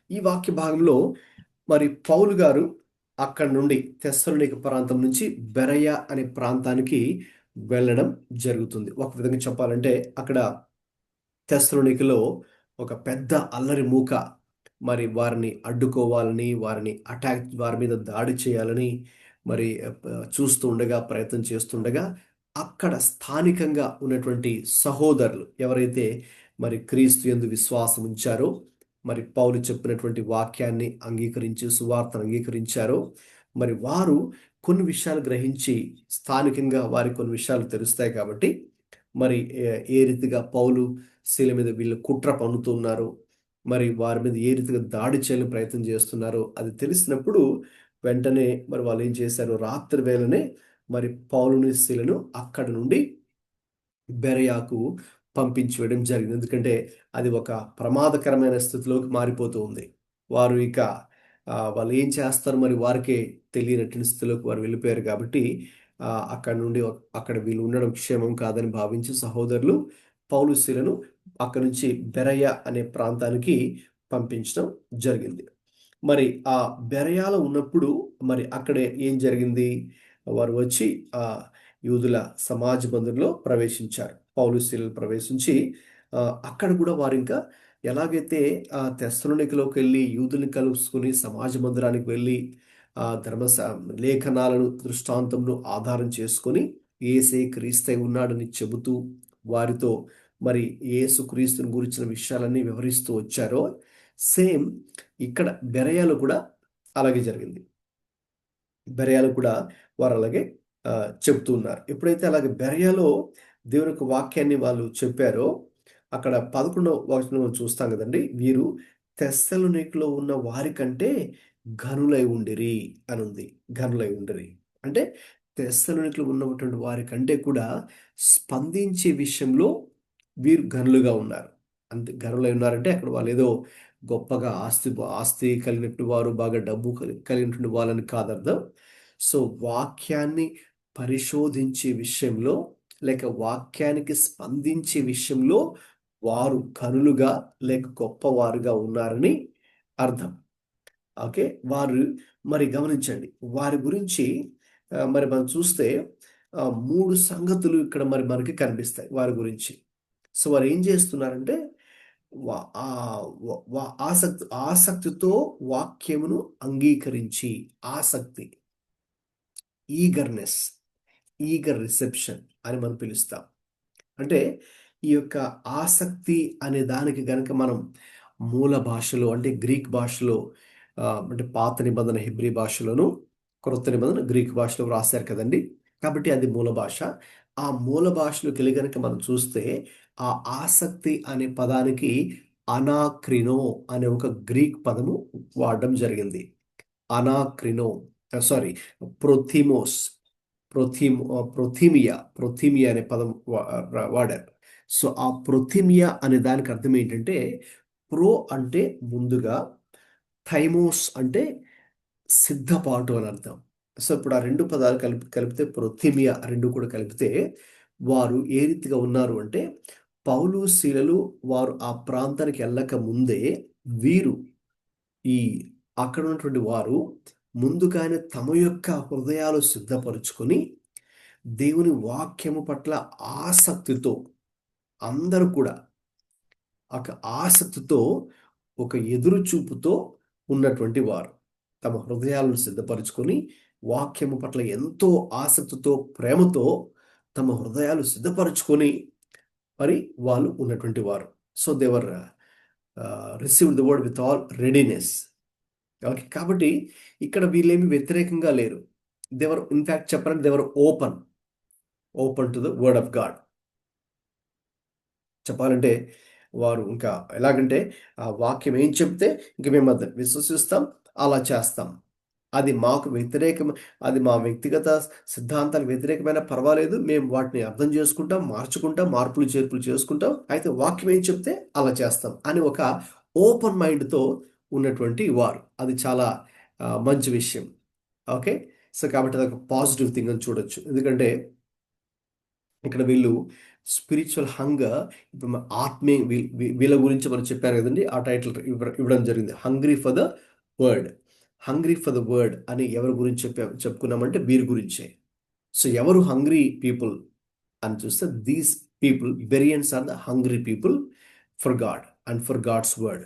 సో ఎందుకు ఓకే వీరిని పౌలు గారు ఘనులు అని చెప్తున్నారంటే, సో వారు దేవుని యొక్క వాక్యాన్ని ఆ రీతిగా సిద్ధపాటు కలిగిన హృదయాలతో దేవుని వాక్యం ఏం చెబితే అది తీసుకోవడానికి ఓపెన్గా, ఇక ఎటువంటి రెస్ట్రిక్షన్ లేకుండా ఇదే చేస్తాను, ఇది చెయ్యను అని మనకంటూ ఒక పర్సనల్ చాయిస్ ముందుగానే దేనికి ఒక దానికి ఫిక్స్ అయిపోయి ఉండకుండా ఓపెన్ మైండ్తో ఉండి ఆ రీతిగా ఆసక్తితో, ప్రిపేర్డ్నెస్తో, సిద్ధపాటుతో వీరున్నారు. సో కాబట్టి అది ఆసక్తి అన్నప్పుడు ఆసక్తితో వాళ్ళు వాక్యాన్ని అంగీకరించారు.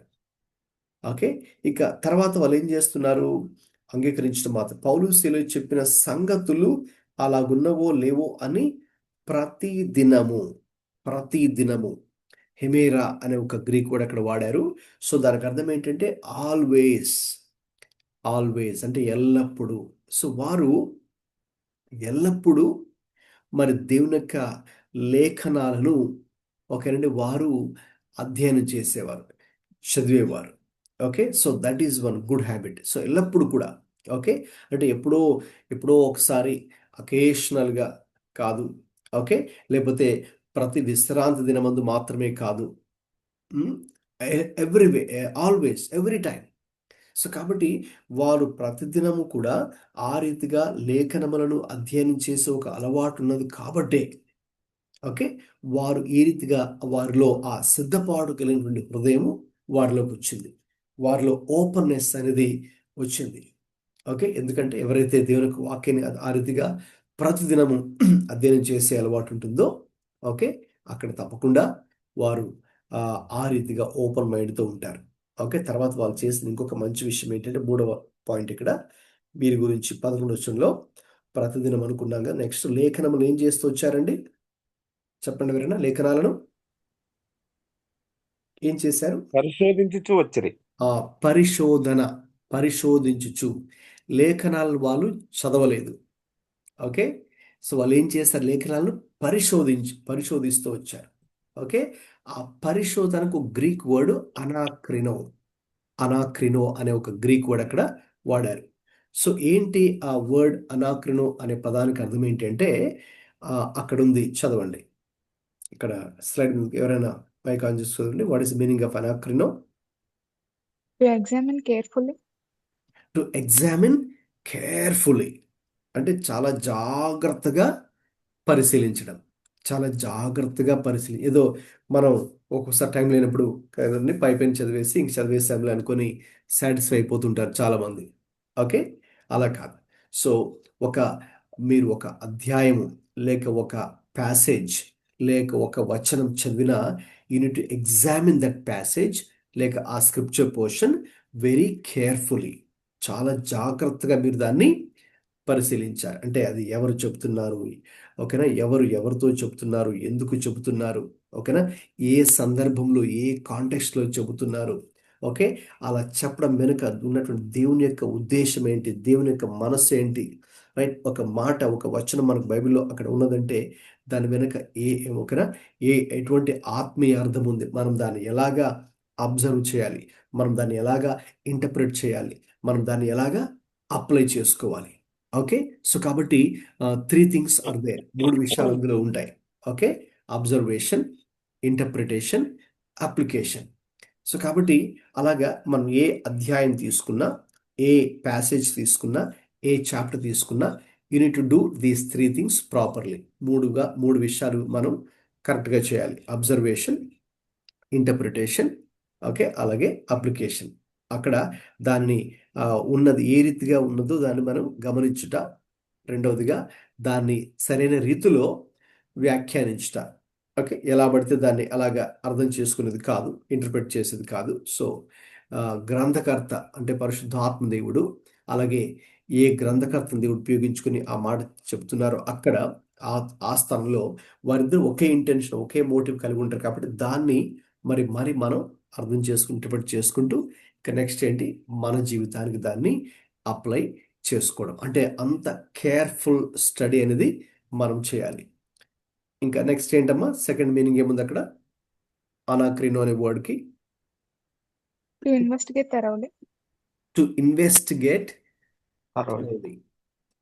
Investigate thoroughly. సో ఆ ఇన్వెస్టిగేషన్ అనే పదం జనరల్గా మనం ఎక్కడ వింటామండి? ఆ పదాన్ని మీరు ఎక్కడ విన్నారు? ఇన్వెస్టిగేషన్ అనే మాట బయట మామూలుగా ఏదైనా కేసు జరిగేటప్పుడు ఇన్వెస్టిగేషన్ చేస్తారు. రైట్. ఏదైనా కేసు ఉందనుకోండి, అది మామూలుగా లోకల్దైనా లేకపోతే అది సిబిఐ మన సిఐడికి వాళ్ళకి అప్పగించిన కేసు అయినా, లేకపోతే ఇంకా హై లెవెల్లో అయితే మనకి ఇంకా సిబిఐ కూడా అప్పగించేస్తారు కదా కొన్ని కేసెస్ని. సో అలాగా వాళ్ళకి అప్పగించినప్పుడు what they do is this investigation. అది కూడా ఇన్వెస్టిగేషన్ ఏంటి? Thorough investigation. సో మనకు జరిగిన కొన్ని ఇన్సిడెంట్స్ వాళ్ళు ఇంకా ఇన్వెస్టిగేట్ చేస్తూనే ఉన్నారు, చాలా సంవత్సరాలు చేస్తున్నారు, ఇంకా దానికి ఒక కంక్లూజన్కి తీసుకురాలేదు. ఏదో ఒక మర్డర్, ఇతను ఎవరు చంపారు, లైక్ ఇంకొక సమ్ అదర్ ఇన్సిడెంట్. ఓకే ఇంకా ఇన్వెస్టిగేషన్ జరుగుతూనే ఉందంటారు. ఓకే సో ఎందుకంటే ఇట్ టేక్స్ టైం. కాబట్టి ఇన్వెస్టిగేట్ థరోలీ, దాన్ని థరోగా పూర్తిగా దాన్ని అధ్యయనం చేసి పరిశీలించి ఒక అవగాహనకు కంక్లూషన్కి రావాలి. అంతేగాని ఏదో మనం వాళ్ళు పైపైనలాగా పలానా వాళ్ళు వీళ్ళని చంపేస్తారని నేను చెప్పలేరు కదండి. సో కాబట్టి దానికి చాలా సాక్ష్యాధారాలు సేకరించాలి. ఓకేనండి, చాలా మందిని కలవాలి. ఓకేనండి, చాలా ప్రదేశాలకు వెళ్ళాలి. Takes lot of time. Okay, so to overcome all the hurdles, మధ్యలో ఎన్నో ప్రాబ్లమ్స్ ఎదురవుతాయి. సో కాబట్టి but in spite of all that what the do is this, investigate thoroughly. ఇప్పుడు మనం లేఖనాలకు అదే అన్వయించుకుంటే ఇక్కడ వాళ్ళు ఇక్కడ ఉన్న బెరయా వాసులు దే ఇన్వెస్టిగేటింగ్ థరోలీ. ఓకే, వాక్యాన్ని లేఖనాలను ఆ రీతిగా థరోగా ఇన్వెస్టిగేట్ చేస్తున్నారు. అంటే అంత హంగ్రీతో వాళ్ళు ఉన్నారు. ఒక్కొక్క పదము కూడా ఇందులో వాక్యంలో చాలా ప్రాముఖ్యమైనది కాబట్టి దాని అర్థం ఏంటి అన్నట్టుగా వాళ్ళు అంత సీరియస్ ఇన్వెస్టిగేషన్ చేస్తున్నారు. ఓకే, థర్డ్ మీనింగ్ ఏంటమ్మా? To cross check for accuracy. Okay, so వీళ్ళు ఏం చేస్తున్నారు? పౌలు శీలలు చెప్పుచున్న సంగతులు అలాగున్నవో లేవో అని కూడా వాళ్ళు క్రాస్ చెక్ చేస్తూ ఉన్నారు. అంటే ఒకవైపు పౌలు శీలలు చెప్తున్నటువంటి మాటలు, అంటే వారి సందేశం, వారి మెసేజ్, వారి టీచింగ్, వారి సర్మన్ ఒకవైపు పెట్టుకొని నెక్స్ట్ ఇంకొక వైపు వారు లేఖనాలను ఓపెన్ చేసి, ఓకేనండి, అంటే లేఖనాలు in those days it's old testament basically. కాబట్టి దాన్ని వాళ్ళు ఓపెన్ చేసుకొని వీళ్ళు చెప్తున్న సంగతులు ఇలాగున్నాయా లేవా, ఇక్కడ ఎలా ఉంది, వాళ్ళు చెప్పేది ఎలా ఉంది, రైట్? సో ఈ రోజుల్లో చాలా మంది అది చేయరు. అంటే వాళ్ళు ఏది వింటే అది బ్లైండ్గా, గుడ్డిగా దాన్ని వినేసి నమ్మి ఆ ప్రకారం చేయడానికి ఇష్టపడతారు. అయితే that's not the right way. Okay, so అయితే అందుకే మనము ఆ స్థాయి నుంచి ఇంకొక మెట్టు మరి మనము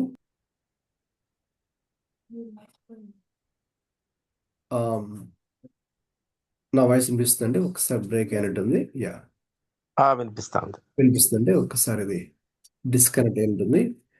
పవర్ పాయింట్ మళ్ళీ నేను షేర్ చేస్తున్నాను.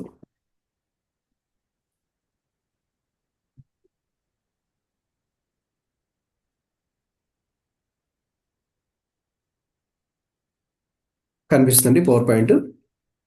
Yeah, okay, right. సో చూడండి, క్రాస్ చెక్ చేస్తూ ఉన్నారు. సో ఈ రోజుల్లో ఒకటి సంఘంలో లోపిస్తున్న విషయం ఏంటంటే believers are not cross checking what they are hearing. Okay, so just మనం వింటున్నాం, వాళ్ళు చాలా ఫేమస్ పీపుల్ కాబట్టి వాళ్ళు చెప్పేది ఓకేనా, మనం ఇంకా అంత కరెక్ట్గా ఉంటుంది అనుకుని చాలామంది అలాగా బ్లైండ్గా, గుడ్డిగా కూడా ఫాలో అయిపోతూ ఉంటారు. అయితే వాస్తవంగా వాట్ వి నీడ్ డు, ఆ రోజుల్లో పౌలు అంతటి గొప్ప జ్ఞాని కదండి, పౌలు అంతటి గొప్ప వేదాంతి, పౌలు అంతటి గొప్ప సేవకుడు, జ్ఞానికుల వ్యక్తి చెప్తున్నప్పుడు కూడా దేవర్ క్రాస్ చెకింగ్. ఓకే, లేఖనములతో పోల్చి చూస్తూ అలాగున్నదా లేదా, అలాగుంటేనే మేము ఆయన చెప్పేది తీసుకుంటాం, లేదంటే మేము దాన్ని తీసుకోం. ఓకే అని ఒక చూసారా వాళ్ళు ఎంత మెచ్యూరిటీ, ఆత్మీయ స్పిరిచువల్ మెచ్యూరిటీ, ఆత్మీయ పరిపక్వత కలిగిన విశ్వాసులు మనం అక్కడ చూస్తాం బెరయా ప్రాంతంలో, రైట్? సో కాబట్టి ఆనాటి బెరయా సంఘానికి ఈనాటి ఆధునిక సంఘానికి ఇదే తేడా. ఏంటి తేడా అంటే వాళ్ళేమో దేవర్ ఎగ్జామినింగ్ కేర్ఫుల్లీ. ఓకే, ఇంకొకసారి ఆ 3 పాయింట్స్ దాని మీనింగ్ ఏంటో చదవమ్మా. అనాక్రిన Greek word meaning To examine carefully, to investigate thoroughly, to cross check for accuracy. So ఆ 3 ఆ రోజుల్లో వాళ్ళు చేసేవారు. అయితే ఆ 3 ఈ రోజుల్లో ఉన్నటువంటి విశ్వాసులు చేయడం లేదు. Okay, maximum. సో కాబట్టి దట్స్ వేర్ ఓకే మనకి ల్యాక్ అనేది ఇప్పుడు ప్రస్తుత సంఘంలో కనిపిస్తుంది. అందుకే దాని గురించిన సరిగ్గా చేయట్లేదు. కాబట్టి కొన్ని రకాల తప్పుడు సిద్ధాంతాలు, రాంగ్ డాక్ట్రిన్స్, రాంగ్ టీచింగ్స్, ఓకేనండి, కల్టిక్ టీచింగ్స్, ఫాల్స్ టీచింగ్స్ కూడా సంఘాల్లోకి వచ్చేస్తున్నాయి. దాన్ని ప్రజలు కూడా గుర్తించడం లేదు. ఎందుకంటే వారు లేఖనాలను జాగ్రత్తగా పరిశీలించేటటువంటి విశ్వాసులుగా ఆధునిక సంఘంలో, ఆధునిక సార్వత్రిక సంఘం, ప్రజెంట్ యూనివర్సల్ చర్చ్, అంటే నేను ఏదో ఒక చర్చ్ పర్టికులర్గా చెప్పట్లేదు, ఇన్ జనరల్. ఓకే, ఇన్ జనరల్గా అదే జరుగుతుంది. That's where we have to cross check. ఇప్పుడు మనము ఎందుకు దీన్ని చదువుతున్నాము? మనము పరీక్షించుకొని, పరిశీలించుకొని, సో మరి మనము కూడా అలా ఉన్నామా లేదా అనేది we have to examine our selves. So కాబట్టి ఇది చాలా అద్భుతమైన విషయం అండి. ఈ 11వ వచనంలో ఈ 3 సంగతులు కూడా మనం వీరి గురించి నేర్చుకుంటూ ఉన్నాం.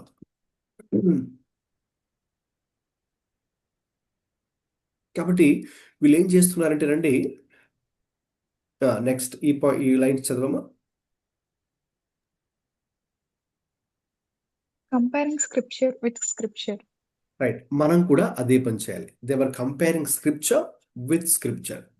సో మనకు ఏదైనా ఒక వాక్యం అర్థం కాకపోతే దాన్ని ఇంకొక వాక్యంతోనే పోల్చి చూసినప్పుడు వి గెట్ ది ఆన్సర్, మనకి జవాబు దొరికిపోతుంది. దానికి అర్థం కూడా ఒక చోట మరి మనకు పూర్తిగా అర్థం కానప్పుడు ఇంకొక చోట కూడా దానికి ఒక అర్థము ఉంటుంది. స్క్రిప్చర్ ఇంటర్ప్రెట్స్ స్క్రిప్చర్ అని మనం చెబుతాం.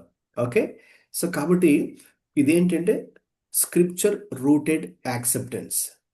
Okay, next line. This is true biblical discipleship.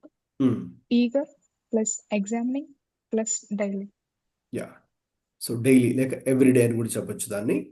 So వారు ఆసక్తితో ప్రతిదినము లేఖనాలను పరిశోధిస్తూ రావడం, that is the true biblical discipleship. అంటే వాక్యానుసారమైనటువంటి నిజమైన శిష్యత్వము అంటే ఏంటి అంటే మనందరూ కూడా క్రీస్తుకు నిజమైన శిష్యులుగా మరి మనం ఎదగాలి అంటే ఓకే, ఆ 3 ఒక విధంగా చెప్పాలంటే 3 ఈలు అని చెప్పొచ్చు. Eagerness, examining and everyday. అక్కడ డైలీ అని ఉంది కానీ దాన్ని ప్లేస్లో ఎవ్రీడే కూడా మరి మనం చెప్పొచ్చు. అప్పుడు 3 ఈలు అవుతాయి.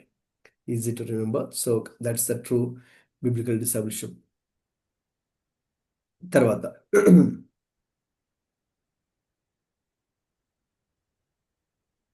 చదువు next 3.3. Personal ownership of faith. They didn't rely only on Paul's preaching. They personally confirmed truth in the scripture. అవును. సో కాబట్టి మనం కూడా ఎవరో ఏదో చెప్పినటువంటి బోధన టీచింగ్ని విని దాన్ని బేస్ చేసుకోకుండా we have to have a personal ownership of faith. అంటే మనం విశ్వాసంలో ఎదగాలి అంటే మనము ఆ ఓనర్షిప్ని మనమే తీసుకొని మనమే ఆ రెస్పాన్సిబిలిటీ తీసుకొని వాక్యం మీద ఆధారపడగలిగితే, వాక్యం చెప్పిన సంగతులను మనం గ్రహించగలిగితే, ఇతర బోధకులు చెప్తున్న విషయాలను మనం దేవునికి లేఖనాల వెలుగులో మనం పోల్చి చూసుకోగలిగితే then you take the ownership of your own faith. Okay, so అప్పుడు ఆ రెస్పాన్సిబిలిటీ, ఆ బాధ్యత మనమే తీసుకొని మన యొక్క ఆత్మ ఎదుగుదలకు ఎవరో బాధ్యులు కాదు కదండి. మీరు ఏం నమ్ముతున్నారో దానికి మీరే బాధ్యులు. మీరు ఎలా జీవిస్తున్నారో దానికి మీరే బాధ్యులు. ఇంకొకరు కాదు. ఇంకొకరు అలా చెప్పారు కాబట్టి నేను ఇలా ఉంటాను అనేది రైట్ కాదు కదా. సో కాబట్టి ఆ ఓనర్షిప్ని మనం తీసుకోవాలి. ఎప్పుడంటే when you come to the scriptures. Right, సరే, ఎప్పుడైతే అలా జరిగిందోనండి, ఇంకా now in verse 12 you see the result. అక్కడ ఫలితం చూస్తాం. ఇప్పుడు 12 చదవమా. అందుచేత వారిలో అనేకులను ఘనత గల గ్రీసు దేశస్థులైన స్త్రీలలోను పురుషులలోను చాలా మంది విశ్వసించిరి. అదండి. సో ఎప్పుడైతే పౌలు శీలలు వెళ్ళి అక్కడ దేవుని యొక్క వాక్యాన్ని బోధించారో, బోధించడం మాత్రమే కాకుండా ఇక్కడ వారు కూడా అలా స్పందించారో అప్పుడు ఒక గొప్ప ఫలితం, you see a great result.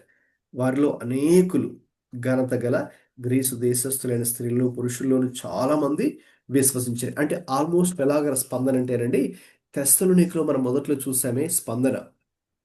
యూదులు, అన్యులు, అలాగే ఘనత ప్రముఖులు, ఓకేనండి, ప్రముఖులైనటువంటి స్త్రీలు అనేకులు ప్రభువుని విశ్వాసం ఉంచారని చదివాం కదా.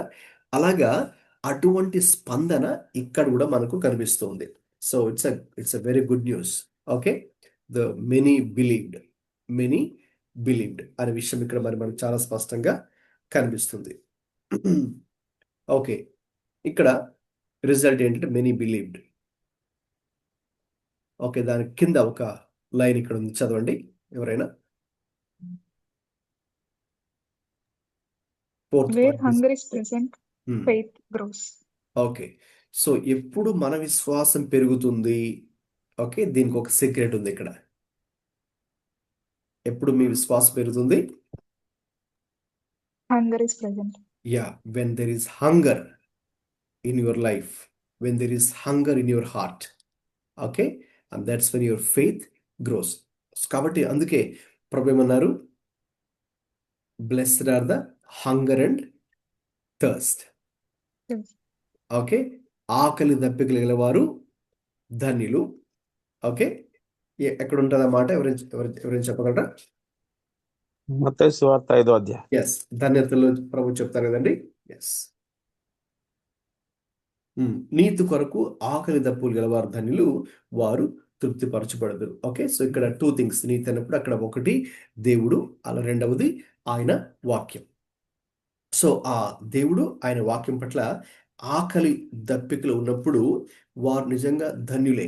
ఓకే, ఎందుకంటే వారిలో విశ్వాసం అనేది పెరుగుతుంది. That's a sign. అది ఒక సైన్ అనమాట. అది ఒక మనకు గుర్తు, ఇండికేషన్. ఓకే, మన ఫెయిత్ ఎదుగుతుంది. సో నీలో ఏమాత్రం కూడా ఆకలి లేదు, దప్పిక లేదు అనుకోండి. సే ఫర్ ఎగ్జాంపుల్, మీరు ఇప్పుడు భోజనం టైం అయింది. ఓకే, 9 అవుతుంది. అయితే మీకు ఆకలి లేదు, యాపిటైట్ లేదు. 10 అయిపోయింది, మీకు ఆకలి లేదు. 11 అయింది, ఆకలి లేదు. లేదు, ఇంకొక 3 days గడిచింది, ఆయన ఆకలి లేదు. దట్ మీన్స్ మీరు ఆరోగ్యంగా ఉన్నట్ట కాదా చెప్పండి? కాదు. ఆరోగ్యంగా ఉన్నట్టేనే. మీలో యాపిటైట్ లేకపోతే కాదు. అనారోగ్యం ఉన్నట్లే. అనారోగ్యం ఉన్నది, రైట్. సో కాబట్టి మీలో యాపిటైట్, ఆ హంగర్, ఆకలి లేకపోతే, టైంకి ఆకలి వేయట్లేదంటే okay, something wrong with your health. So కాబట్టి సేమ్ థింగ్, అదే ప్రిన్సిపల్ మనకు స్పిరిచువల్ లైఫ్ కూడా వర్తిస్తుంది అనమాట. ఇంకా నేను ఎప్పుడు చెప్తుంటాను కదా, సో మనకు ఫిజికల్గా ఏవైతే అన్నీ జరుగుతుంటాయో అదంతా కూడా ఒక స్పిరిచువల్ రిజెంబ్లెన్స్ కింద మనం అర్థం చేసుకోవచ్చు. ఓకే, అదనమాట. సో కాబట్టి సైన్ ఏంటంటే ఇక్కడ science of a person, okay, hungry for the word, hungry for the word. కాబట్టి ఇక్కడ ఎలాగ హంగ్రీగా ఉండడం అంటే కొన్ని పాయింట్స్ ఇక్కడ ఉన్నాయి. చదవండి ఎవరైనా, స్లైడ్ మీద ఉన్న points. Joyful eagerness to hear scripture. Okay, joyful eagerness to hear script. దేవుని యొక్క వాక్యము, లేఖనాలు వినే విషయంలో మీరు సంతోషంగా ఉంటారు. మరి ఎదురు చూస్తూ ఉంటారు, ఆసక్తిని వ్యక్తపరుస్తారు. ఆసక్తి ఉంటుంది, ఇంట్రెస్ట్ ఉంటుంది. మీకు అది బోర్ కొట్టే విషయం అది కాదు. ఓకేనా? సో కాబట్టి ఎందుకంటే మీరు దాని పట్ల ఆసక్తిని చూపిస్తున్నారు కాబట్టి. ఓకే, ఇంకా నెక్స్ట్ ఏం చేస్తారు మీరు? ఇంకా మీలో సైన్స్ ఏముంటాయి? Daily personal study. Daily personal study. ఇక్కడ డైలీ అన్నప్పుడు మనం ఇంతకుముందు చూసాం కదా, 11వ వచనంలో ఎల్లప్పుడూ, హెమేరా అనే గ్రీక్ కూడా అక్కడ వాడారు. ఎల్లప్పుడూ, ఆల్వేస్ అనే వర్డ్. సో కాబట్టి ఇది డైలీ అంటే అనుదినం, ప్రతిదినం. ఓకే, సో కాబట్టి మన ఆత్మీయత, లేక మన ప్రార్థన, లేక మన వాక్య ధ్యానం, ఇవన్నీ కూడా ఏదో ఎప్పుడో క్రిస్మస్కి ఒక్కసారో, లేకపోతే మన బర్త్డే ఎప్పుడో, లేక ఒక 2 అకేషనల్గానో, లేకపోతే ప్రతి ఆదివారమో కాదు. ఓకే, సో కాబట్టి మన ఆత్మీయతను అలా పరిమితి చేయకూడదు. It should be like every day. Okay, ప్రతిదినం కూడా మనం ప్రభుతో మనకున్నటువంటి ఈ యొక్క సహవాసం అనేది అనుదినం. ఇది మనం మొదటి నుంచి కూడా చూస్తున్నాం కదండి. అది అపోస్తుల కార్యాల్లో ఆ విషయానికి వస్తే మనం 2వ అధ్యాయం నుంచి చూసాం. ఆ ఆదిమ అందుకే నేను అన్నాను, ఆదిమ క్రైస్తవులు ఎవరండి? అనుదిన క్రైస్తవులు. అంటే వారు దేవునితో అనుదినము సహవాసం చేసేవారు. It's a daily thing. Okay, everyday thing. So కాబట్టి అది తర్వాత వీళ్ళు ఇంకా ఏం చేస్తారండి? ఆ బెర్యావాసులు testing every teaching by the word. Yes, ప్రతి బోధని, ప్రతి వాక్యాన్ని, ప్రతి బోధకుడిని కూడా మనము టెస్ట్ చేయవలసింది. ఓకేనా? మరి వాక్యంతోనే. Okay, right. ఇంకా నెక్స్ట్ వాళ్ళు ఇంకా ఎలా ఉన్నారండి? ఆత్మీయంగా ఇంకా ఎలా ఉన్నారు? Openness to correction. ఒకవేళ వారిలో ఏమైనా తప్పులు, లేక వారికి తెలిసి తెలియకుండా, లేక ఏదైనా మార్పులు చేర్పులు చేసుకోవాల్సి ఉన్నా కూడా they are fine, they are open mind అని చెప్పాను కదండి. ఒకదానికి వాళ్ళ ముందే ఫిక్స్ అయిపోయి ఉండకుండా దే ఆర్ ఓపెన్. అందుకే నేను చెప్పేవారు సిద్ధపాటు కలిగినటువంటి వారు. ఆసక్తి అనే పదానికి అది ఉంది. మనకు అది తెలుగులో పూర్తిగా ట్రాన్స్లేట్ చేయలేదు, కానీ అలాగా మరి పూర్తిగా సిద్ధపాటు కలిగిన హృదయంతో, మరి ఓపెన్ మైండ్తో వారు ఉన్నారు. Okay, so that's it. So కాబట్టి ఆ రీతిగా వారు దేవుని యొక్క వాక్యం విషయంలో వారు ఎంతో గొప్ప ఆసక్తిని కనబరచడం ద్వారా మనకి ఇటువంటి ఫలితాలు మరి మనం అక్కడ చూడగలం. అయితే అక్కడ చూడండి, అక్కడ ఇంతవరకు మనం చెప్పుకుంది గుడ్ న్యూస్. ఇప్పుడు బ్యాడ్ న్యూస్. బ్యాడ్ న్యూస్ ఏంటండి? చదివారుగా, ఎవరైనా చెప్పండి ఏంటి బ్యాడ్ న్యూస్ అక్కడ బెరియాలో కూడా?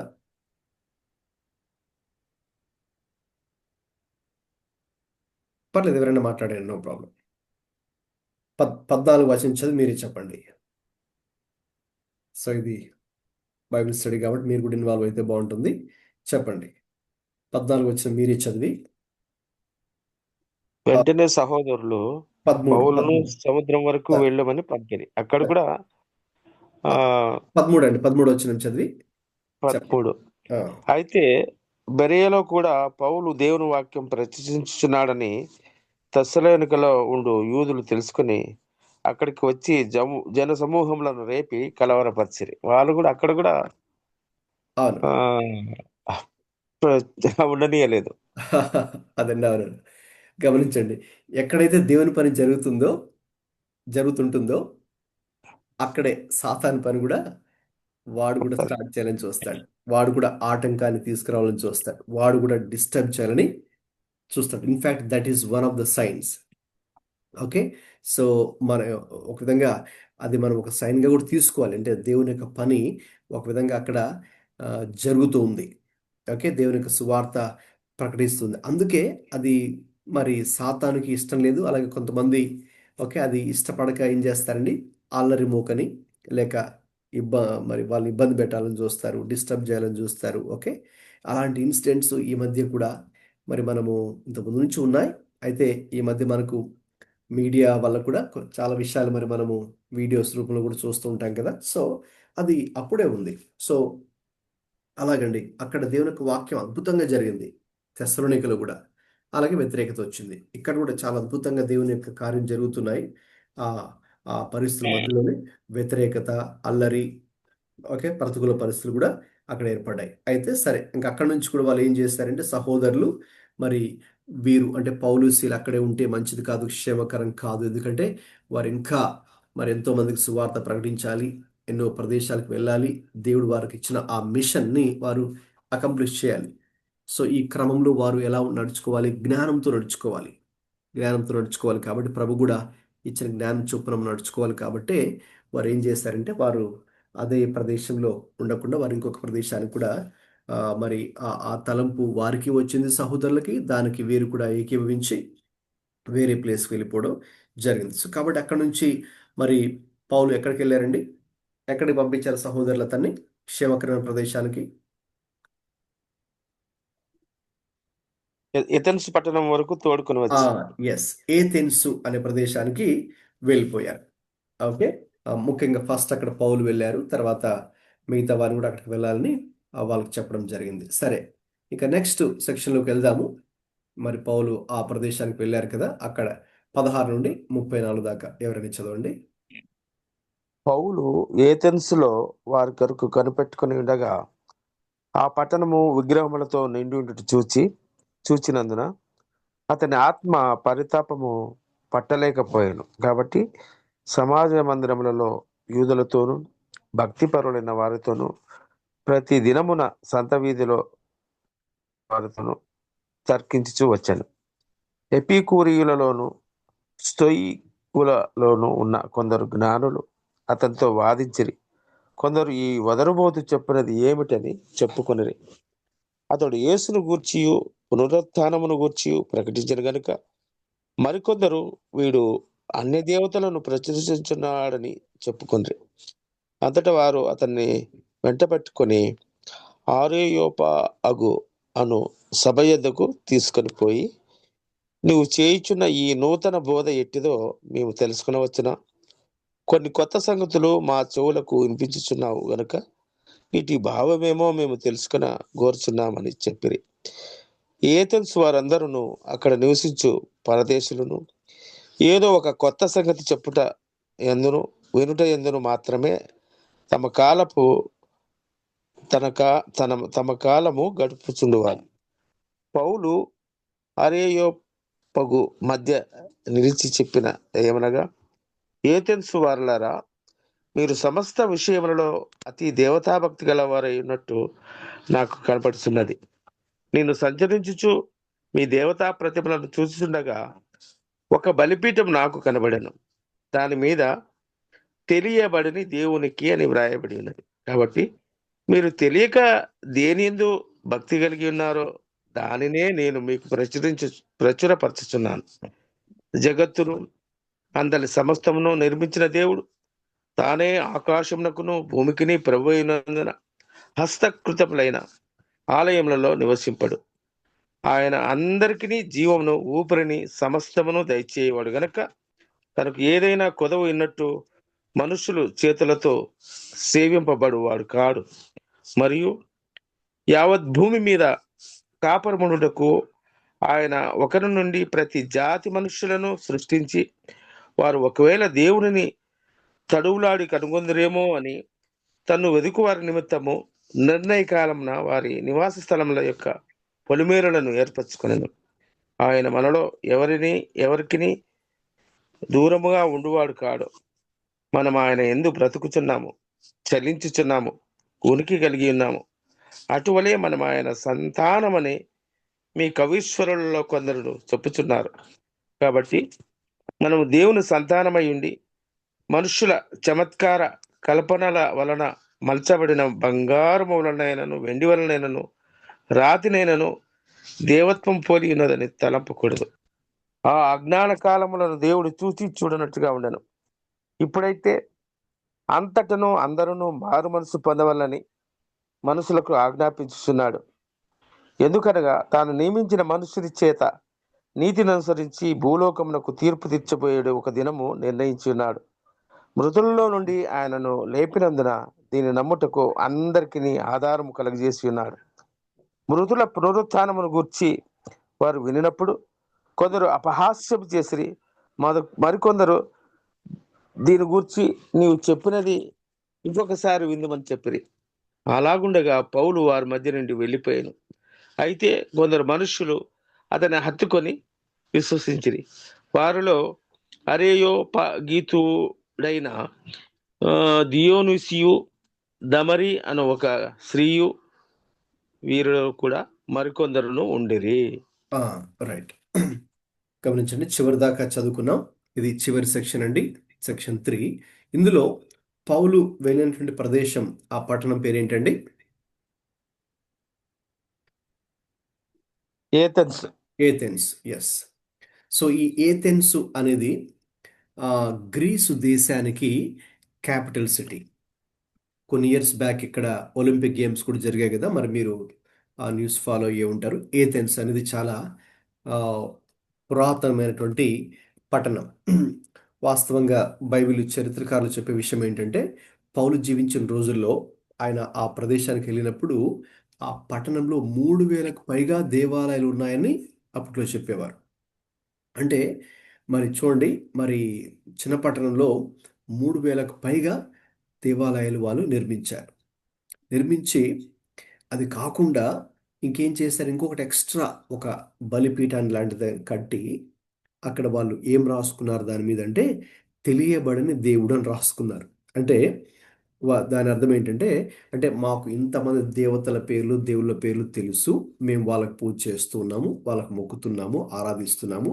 ఒకవేళ మాకు తెలియకుండా ఎవరైనా ఇంకొక దేవత దేవుడు స్వామి ఉంటే మరి వాళ్ళు మా మీద కోప్పడతారు కదా.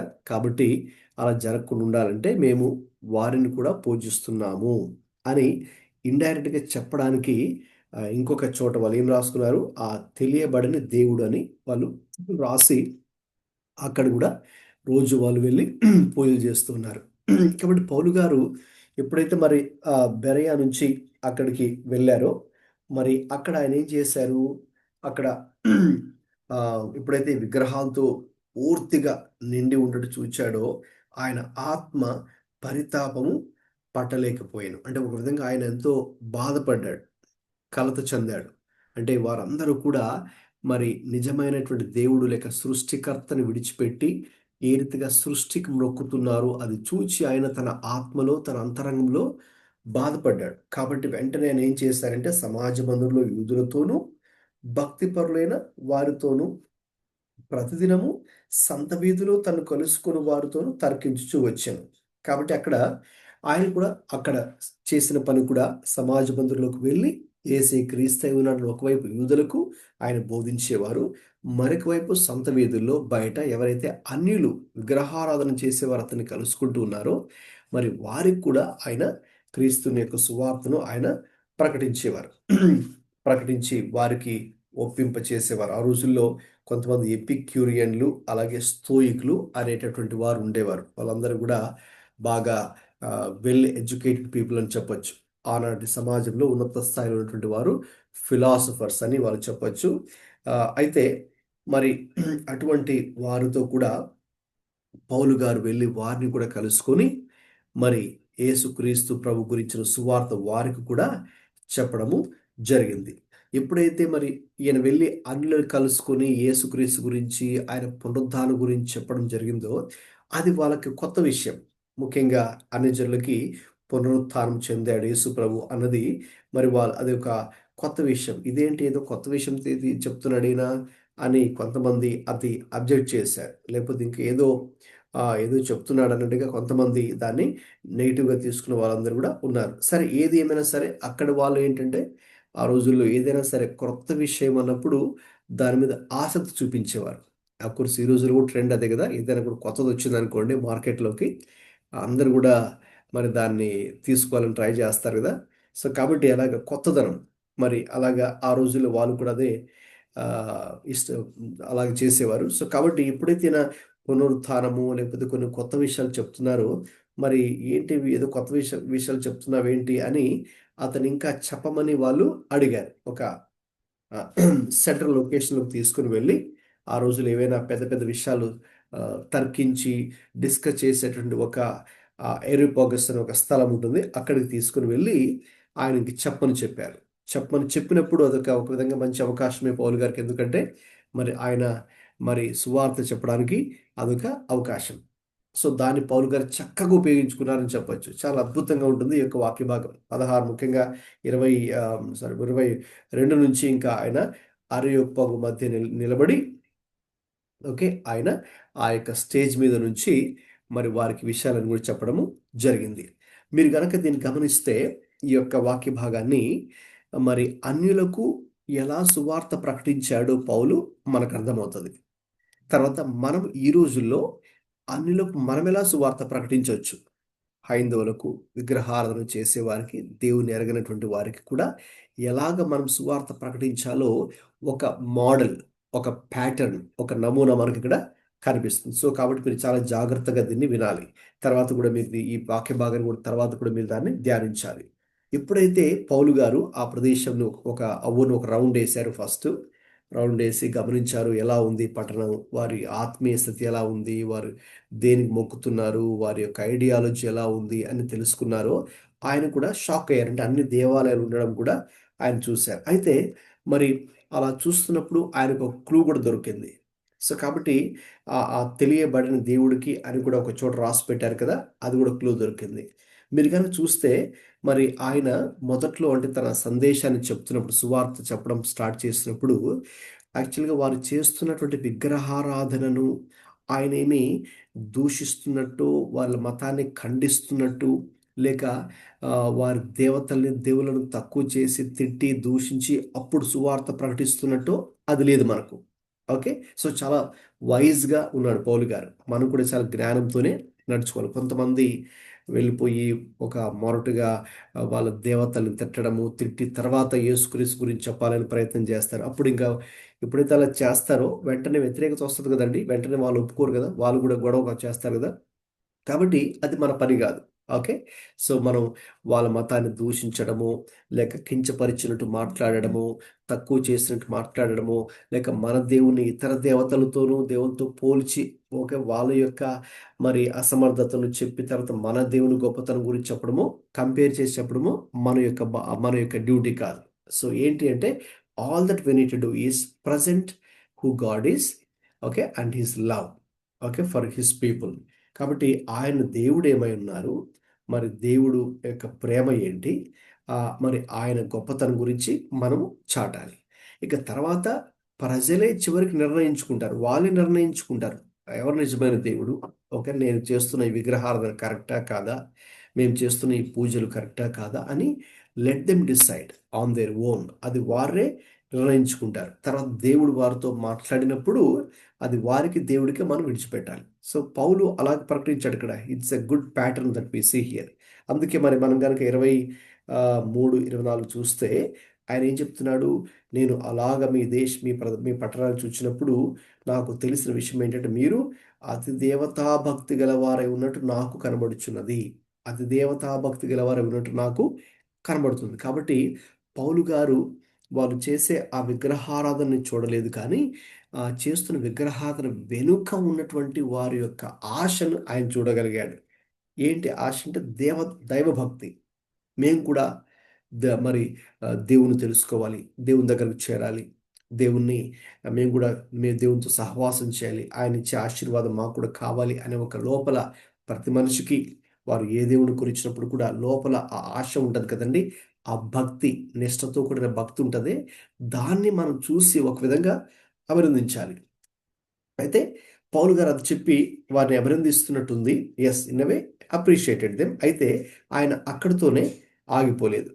వెంటనే ఏం చేశారు, ఇక సత్యాన్ని కూడా వారికి చెప్పాలి. కాబట్టి ఇక 24 నుండి వారికి చాలా స్పష్టంగా ఏం చెప్తున్నారంటే, చూడండి, మనమైతే ఇలాగా ఓకేనా, దేవునికి ఒక విగ్రహాన్ని వెండితోనో బంగారుతోనో రాతితోనో చేసి ఒక విగ్రహాన్ని పెట్టి గుడిని కట్టి ఓకేనా, ఇక్కడ దేవుడు ఉంటాడు అని మనము చేసినటువంటి ఈ దేవుడు ఇక్కడే ఉంటాడు అనుకుంటున్నాం. కానీ ఇలాగా దేవుడు మన హస్తకృతములను ఈ ఆలయాలలో ఆయన ఉండడు అని చాలా ఖచ్చితంగానే చెప్తున్నాడు ఆయన. No doubt about that. Okay, very clear.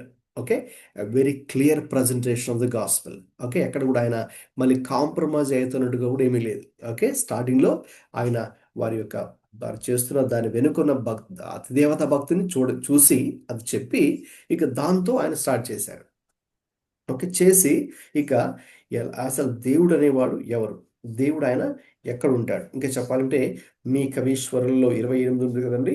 మరి మనం ఆయన యందు బ్రతుకుచున్నాము, చలించుచున్నాము, ఉనికి కలిగి ఉన్నాము, అటువలే మనం ఆయన సంతానము అని మీ కవీశ్వరులలో కొందరు చెప్పుచున్నారు. అంటే ఆ రోజుల్లో మరి ఆ యొక్క గ్రీసు దేశంలో ఉన్నటువంటి ఏథెన్స్లో ఎవరైతే కొంచెం ఫేమస్ ఓకే పర్సన్స్ ఉన్నారో, కవులు ఓకే లేక రచయితలు ఓకే, ఎవరైతే వాళ్ళ రైటింగ్స్ ఫిలాసఫర్స్ ఎవరైతే ఉన్నారో ఓకే, వారు ఏం చెప్పారో ఆ కొటేషన్స్, ఆ మాటలు ఈయన ముందే తెలుసుకున్న వ్యక్తి. అంటే కొంచెం ఆయన బ్యాక్గ్రౌండ్ తెలుసుకున్న వ్యక్తి అనమాట.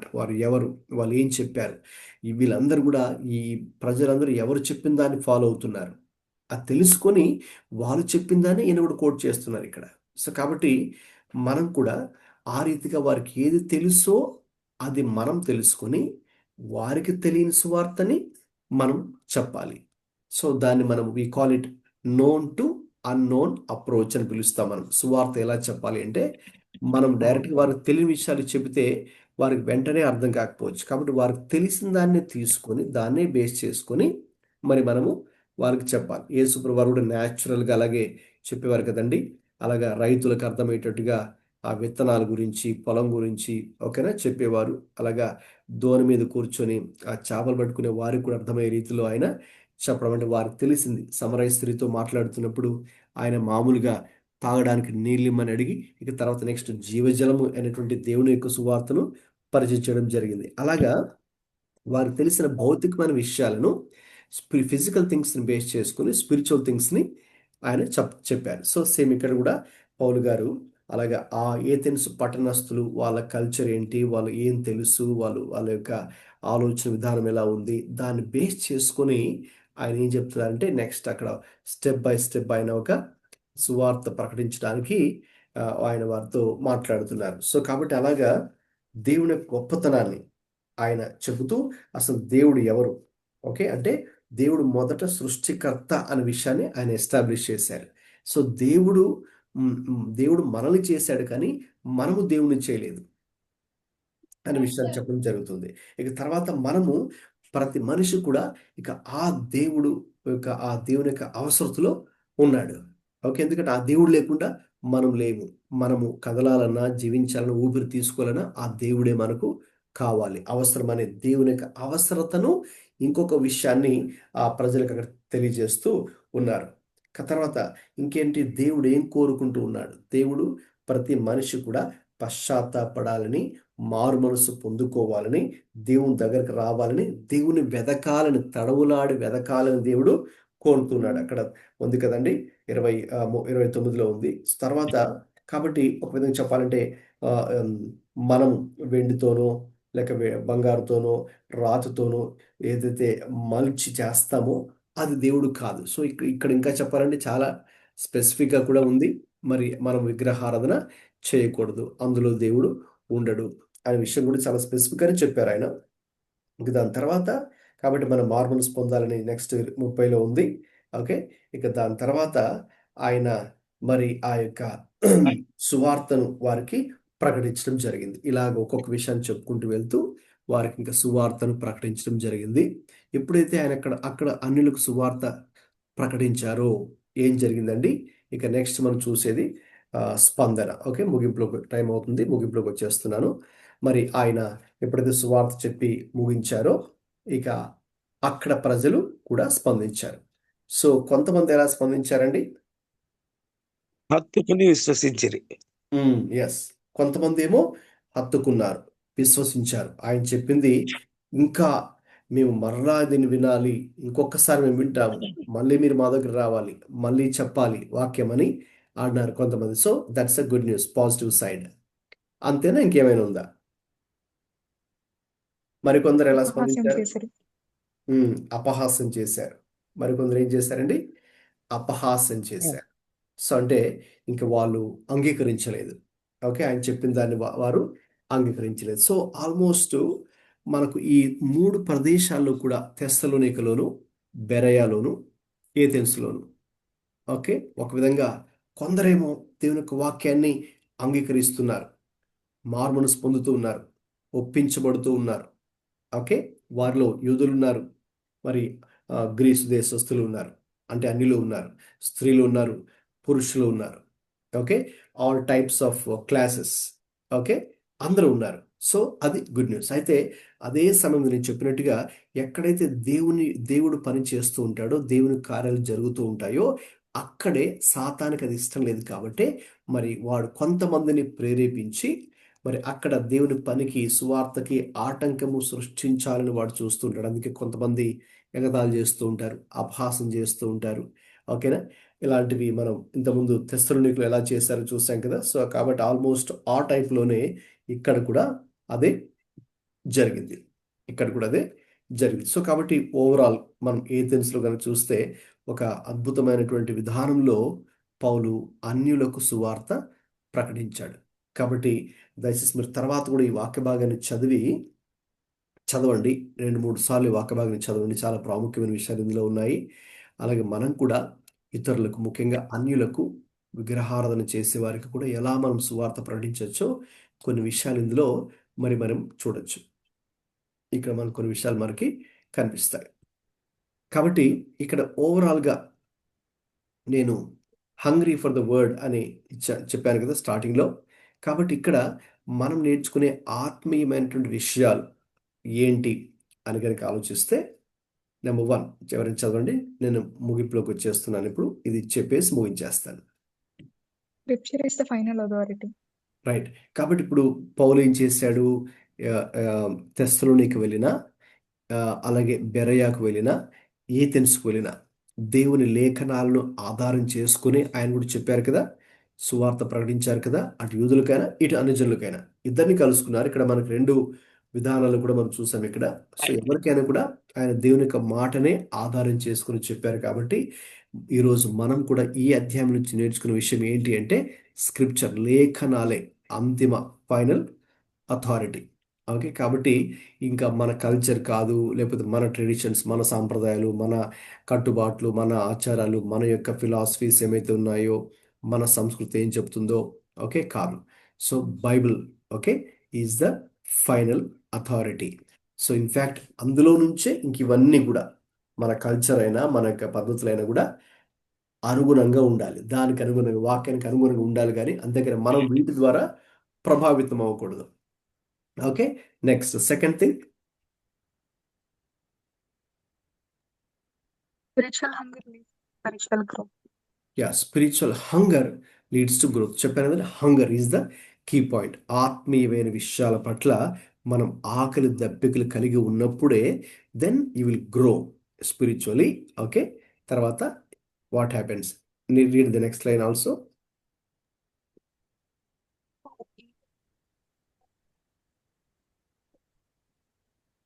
కింద లైన్, దోస్ హూ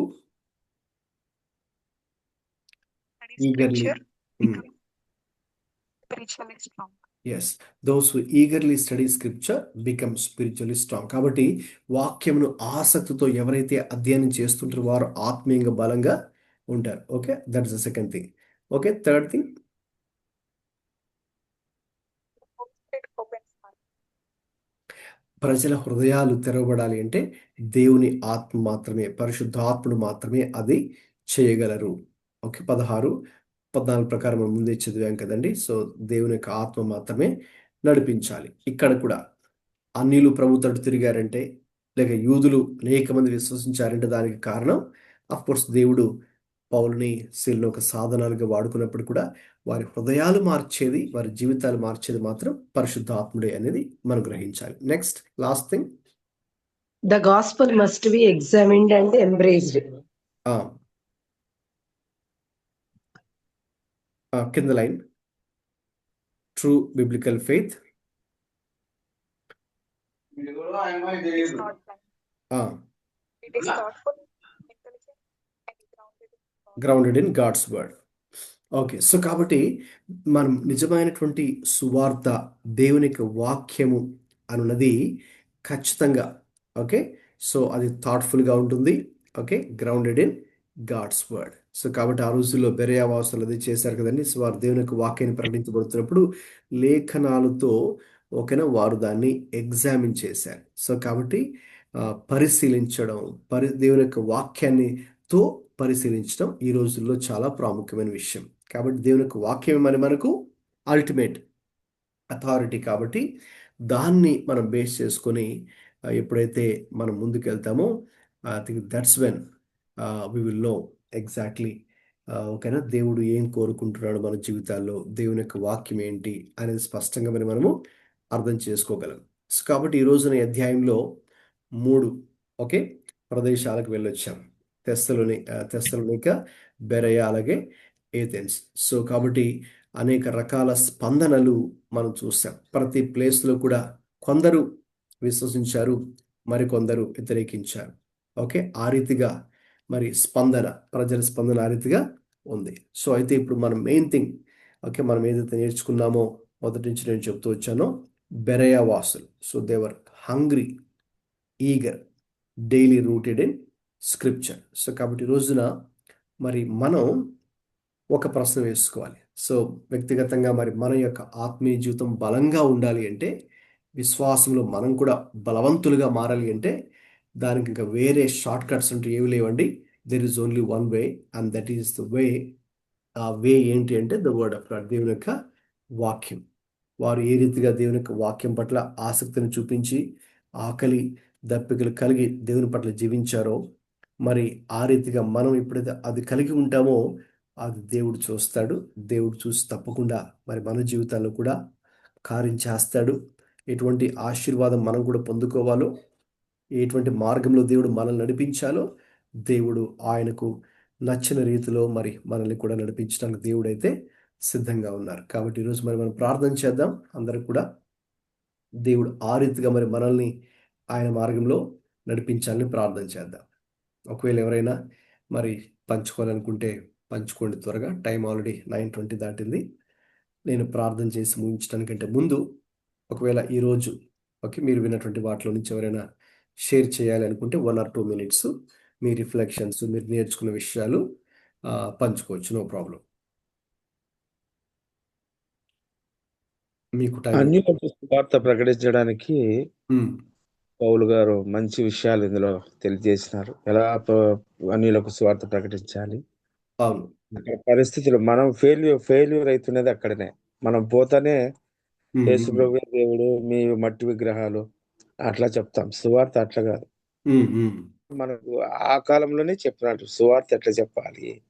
అన్యుల మధ్యలో మనము యేసు ప్రభువును ప్రకటించేటప్పుడు ఆయన సజీవుడే, సర్వ సృష్టికర్తనే. కానీ వాళ్ళకి తెలియదు. అవును. తెలియని చోట మనము మన దేవుని గొప్పతనం చెప్తే వాళ్ళు ఇంకో రకంగా ఫీల్ అవుతారు. కాబట్టి పౌలు గారు ఆ సమయంలోనే ఆ కాలంలోనే సువార్త ఎట్లా అన్యులకు ప్రకటించాలి, యూదులకు ఎట్లా ప్రకటించాలి అని ఒక మాదిరిని మనకు చూపించినారు. అది అర్థం చేసుకోవడం లేదు మనం. అవును. అలా ఆ సలహాలు, సూచనలు మనము పౌలు గారి దండయాత్రల్లో ఏమి జరిగినాయో అవన్నీ మనము అవగాహన చేసుకొని ప్రార్థనా పూర్వకంగా సువార్త చేస్తే మనము విజయవంతులం అవుతాం. అవును. Exactly correct. ఎందుకంటే మనం ఇదే అధ్యాయంలో చూసాం. ఆయన యూదుల దగ్గరికి వెళ్ళినప్పుడు ఆయన ధర్మశాస్త్రాన్ని ఆధారం చేసుకుని వారికి సువార్త చెప్పడం జరిగింది. అయితే అనులు ఎందుకు వచ్చినప్పుడు మీ కవీశ్వరులో కొందరు ఇలా అన్నారు అనే దాన్ని తీసుకొని బేస్ చేసుకొని వారికి సువార్త ప్రకటించి ఈవెన్ వాళ్ళు ఏదైతే చేస్తున్నారో మరి దాని విషయంలో కూడా ఒక స్పష్టమైన రీతిలో వారికి సువార్త చెప్పడం జరిగింది. సో ఎప్పుడైతే మనం అది తెలుసుకొని దాన్ని గ్రహించి ఆ ప్రకారంగా మనం చేస్తామో డెఫినెట్గా I think we will get good result. ఒక మంచి ఫలితాన్ని మనం చూస్తాం. అఫ్ కోర్స్ మనం పౌలు చెప్పిన తర్వాత కూడా 2 రకాల స్పందనలు మనకున్నాయి.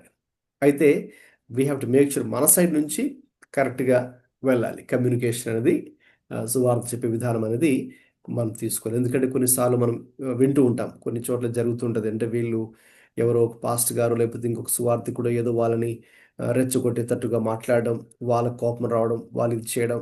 సో కాబట్టి అంటే మన సైడ్ నుంచి తప్పు ఉండకూడదు. సో మన సైడ్ నుంచి ప్రజెంటేషన్ అనేది కరెక్ట్గా వెళ్ళాలనే ఒక పాయింట్ మనం ఇక్కడ నేర్చుకుంటున్నాం పౌల్ దగ్గర నుండి. రైట్. ఇంకా అండి ఎవరైనా షేర్ చేయాలనుకుంటే షేర్ చేయొచ్చు. ఈరోజు మీరు గమనించి నేర్చుకున్న విషయాలు.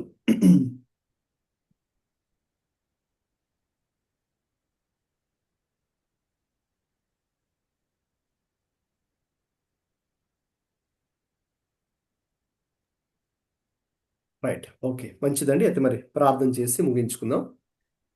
నేను ముగింపు ప్రార్థన ఆశీర్వాదంతో మరి సెలవు తీసుకుందాం. ప్రార్థన చేసుకుందాం. ప్రేమల తండ్రి, మహాపరిశుద్ధుడా ప్రభువా, ఈ దినాన్న అపోస్తుల కార్యాల గ్రంథము 17వ అధ్యాయాన్ని ధ్యానించడానికి మీరు ఇచ్చిన కృపను బట్టి మీకు స్తోత్రం చెల్లిస్తున్నాం నాయన. ప్రభువా, మరి మీరు పౌలును, శీలను మరి తండ్రి ఆ యొక్క తెస్సలోనిక, బెరయ, ఏథెన్స్ అనే ప్రదేశాలు తీసుకుని వెళ్ళి అనేక మందిని కలుసుకుని యూదులకు అటు అన్యులకు సువార్త ప్రకటించడానికి నాయన అయ్యా మీ యొక్క సత్యమును తెలియచేయడానికి, వాక్యమును బోధించడానికి, ప్రజలను అయ్యా మీ యొక్క మార్గంలో నడిపించడానికి, దేవుని వైపు, రక్షణ వైపు మళ్లించడానికి మీరు ఇచ్చిన అవకాశం బట్టి స్తోత్రాలు. ఆయన దాన్ని చక్కగా సద్వినియోగపరుచుకుని తండ్రి అయ్యా వారికి ఏ రీతిగా సువార్త ప్రకటించాలో కూడా ఆ రీతిలో ఆయన ప్రకటించి మరి తద్వారా మేము ఈరోజు చూసాం ప్రభు, అనేకులు దేవుని తట్టు తిరిగి ఉన్నారు అని చూసాం. దాన్ని బట్టి మీకు స్తోత్రాలు. అలాగే మేము కూడా ఆ రీతిగా మా యొక్క తరంలో, మా జీవిత కాలంలోనే మీరు మాకు ఇచ్చే ప్రతి అవకాశాన్ని కూడా సద్వినియోగపరుచుకొని అయ్యా మా ప్రజలకు తండ్రి, మా ప్రాంత ప్రజలకు మీరు మమ్మల్ని ఎక్కడైతే పెట్టారో అక్కడ ఆ ప్రాంతంలో మేము నమ్మకముగా అయ్యా మీ యొక్క ప్రేమను చాటి చెప్పుటకు మమ్మల్ని ప్రేరేపించమని, బలపరచమని, పురికొల్పమని, సిద్ధపాటు కలిగిన హృదయాలతో ప్రభువా, అది కూడా సరైన రీతిలో స్వార్థ చెప్పడానికి కూడా మీరే మాకు అయ్యా కొన్ని విషయాలు నేర్పించినందుకు, నూతనమైన సంగతులు తెలియపరిచినందుకు కూడా స్తోత్రం చెల్లిస్తున్నాం తండ్రి. మరి అయితే ఎక్కడైతే దేవుని పని జరుగుతూ ఉంటుందో మరి అక్కడే కొన్ని ఆటంకాలు కూడా ఎదురవుతూ ఉంటాయి అనే సత్యాన్ని కూడా నేర్చుకున్నాం. అయితే మరి ఆ ఆటంకాలు ఎదురైనప్పుడు మేము తండ్రి అధైర్యపడకుండా, భయపడకుండా తండ్రి మరి మీరిచ్చినటువంటి ఆజ్ఞను, మీరిచ్చినటువంటి అయ్యా మరి ఆ కృపను పొందుకొని అయ్యా ఆ మధ్యలోనే, వాటి మధ్యలోనే ముందుకు వెళ్ళడానికి, కొనసాగడానికి కావాల్సిన కృపను, జ్ఞానమును కూడా, సమయస్ఫూర్తిని అయ్యా మా అందరికి అనుగ్రహించమని ప్రార్థన చేస్తున్నాను తండ్రి. మరొకసారి అయ్యా మీరు చేసినటువంటి అయ్యా ఎన్నో కార్యాలను బట్టి మీకు స్తోత్రాలు. ఆ రోజుల్లో ఎటువంటి అద్భుతాలు మీరు చేశారు ప్రభువా. ఆ రీతిగా ఏ రీతిగా అన్య జనులు సైతం, విగ్రహారాధికులు సైతం ప్రభా మరి క్రీస్తుని తెలుసుకొని అయ్యా మరి సత్యంని వారు తండ్రి హత్తుకొని మీ వైపు తిరిగారు. ఆ రీతిగా ఈ రోజుల్లో కూడా, ఈ అంత్యకాలంలో కూడా, ఈ కడవరి రోజుల్లో కూడా అటువంటి గొప్ప కార్యాలు, ఒక గొప్ప ఉద్యమం కూడా రావాలి అని ప్రభా ప్రపంచవ్యాప్తంగా జరగాలి. ఇటువంటి కార్యాలను ప్రార్థన చేస్తున్నాం తండ్రి. మీరే కృప చూపించి నడిపించమని ప్రార్థన చేస్తున్నాం. అలాగే మరొకసారి తండ్రి ప్రభువా ఈ గ్రూప్లో పార్టిసిపేట్ చేస్తున్న ప్రతి ఒక్కరిని బట్టి స్తోత్రాలు. వారిని, వారి కుటుంబాలను, ఎక్కడెక్కడున్న వేరు ప్రాంతాల నుంచి జాయిన్ అవుతున్నారు వారందరిని బట్టి మీకు స్తోత్రాలు. అయ్యా మరి తండ్రి అందరికీ కూడా ఎవరికైతే ఆశ ఉందో అయ్యా మరి వాక్యం నేర్చుకోవాలని ఆశ ఉన్న వారందరినీ కూడా నడిపించండి. ఈ గ్రూప్లో వారు జాయిన్ అవ్వడానికి కృప చూపించి పరిస్థితులను అనుకూలింపచేయమని కూడా ప్రార్థన చేస్తున్నాం తండ్రి. ఎటువంటి టెక్నికల్ ప్రాబ్లమ్స్ రాకుండా మరి యొక్క అయ్యా మరి తండ్రి ప్రతి వారం జరిగేటువంటి యొక్క ఆన్లైన్ బైబిల్ స్టడీ క్లాస్ యథావిధిగా అయ్యా మరి తండ్రి కొనసాగుటకు కృప చూపించమని ప్రార్థన చేస్తున్నాం. ఆయన వారి కుటుంబాలను దీవించి ఆశీర్వదించమని కూడా ప్రార్థన చేస్తున్నాను తండ్రి. అలాగే మరొకసారి మీరు ఈరోజు మాట్లాడిన ప్రతి మాటను బట్టి మీకు స్తోత్రం చెల్లించుకుంటూ ఈ రాత్రికాల వేళ మా అందరినీ కూడా మీరు దర్శించమని, మరొకసారి తిరిగి వచ్చే వారం మేము ఇలాగను కలుసుకునే పర్యంతరము మీ భద్రత, మీ కాపుదల, మీ తోడు సహవాసం అందరికీ తోడుగా ఉంచి నడిపించమని సమస్త మహిమ ఘనత ప్రభావాలు మీకు ఆరోపించుకుంటూ యేసుక్రీస్తు ప్రభువారి పరిశుద్ధ నామములో అడుగుచున్నాము తండ్రి. ఆమేన్. ఆమేన్. ఇప్పుడు మన తండ్రి అయిన దేవుని ప్రేమయు, మన ప్రభు అయిన యేసుక్రీస్తు కృపయు, పరిశుద్ధాత్మ దేవుని తోడు, అన్యోన్య సహవాసం మనందరికీ, ముఖ్యంగా ఈ యొక్క ఆన్లైన్ బైబిల్ స్టడీలో పాల్గొన్న ప్రతి ఒక్కరికి ఇప్పుడు ఎల్లప్పుడూ సదాకాలం తోడే ఉండి నడిపించును గాక. ఆమేన్. ఆమేన్. ఆమేన్. ఓకే, అందరికీ వందనాలండి. Praise Lord. God bless you all. Yeah, అలాగే వచ్చేవారం మనం 18వ అధ్యాయాన్ని వీలైతే మీరు ముందే చదువుకొని మరి ప్రార్థనా పూర్వకంగా జాయిన్ అవ్వాలని కూడా కోరుతున్నాను. అలాగే ఈ సెషన్ రికార్డ్ చేస్తాం కదా, మీకు పంపించడం జరుగుతుంది. తర్వాత లింకు వీలైతే మీ ఫ్రీ టైం కూడా మీరు దాన్ని రెఫర్ చేయొచ్చు. ఓకే, బాయ్ అండి. God bless you all. Good night. Right. Yeah.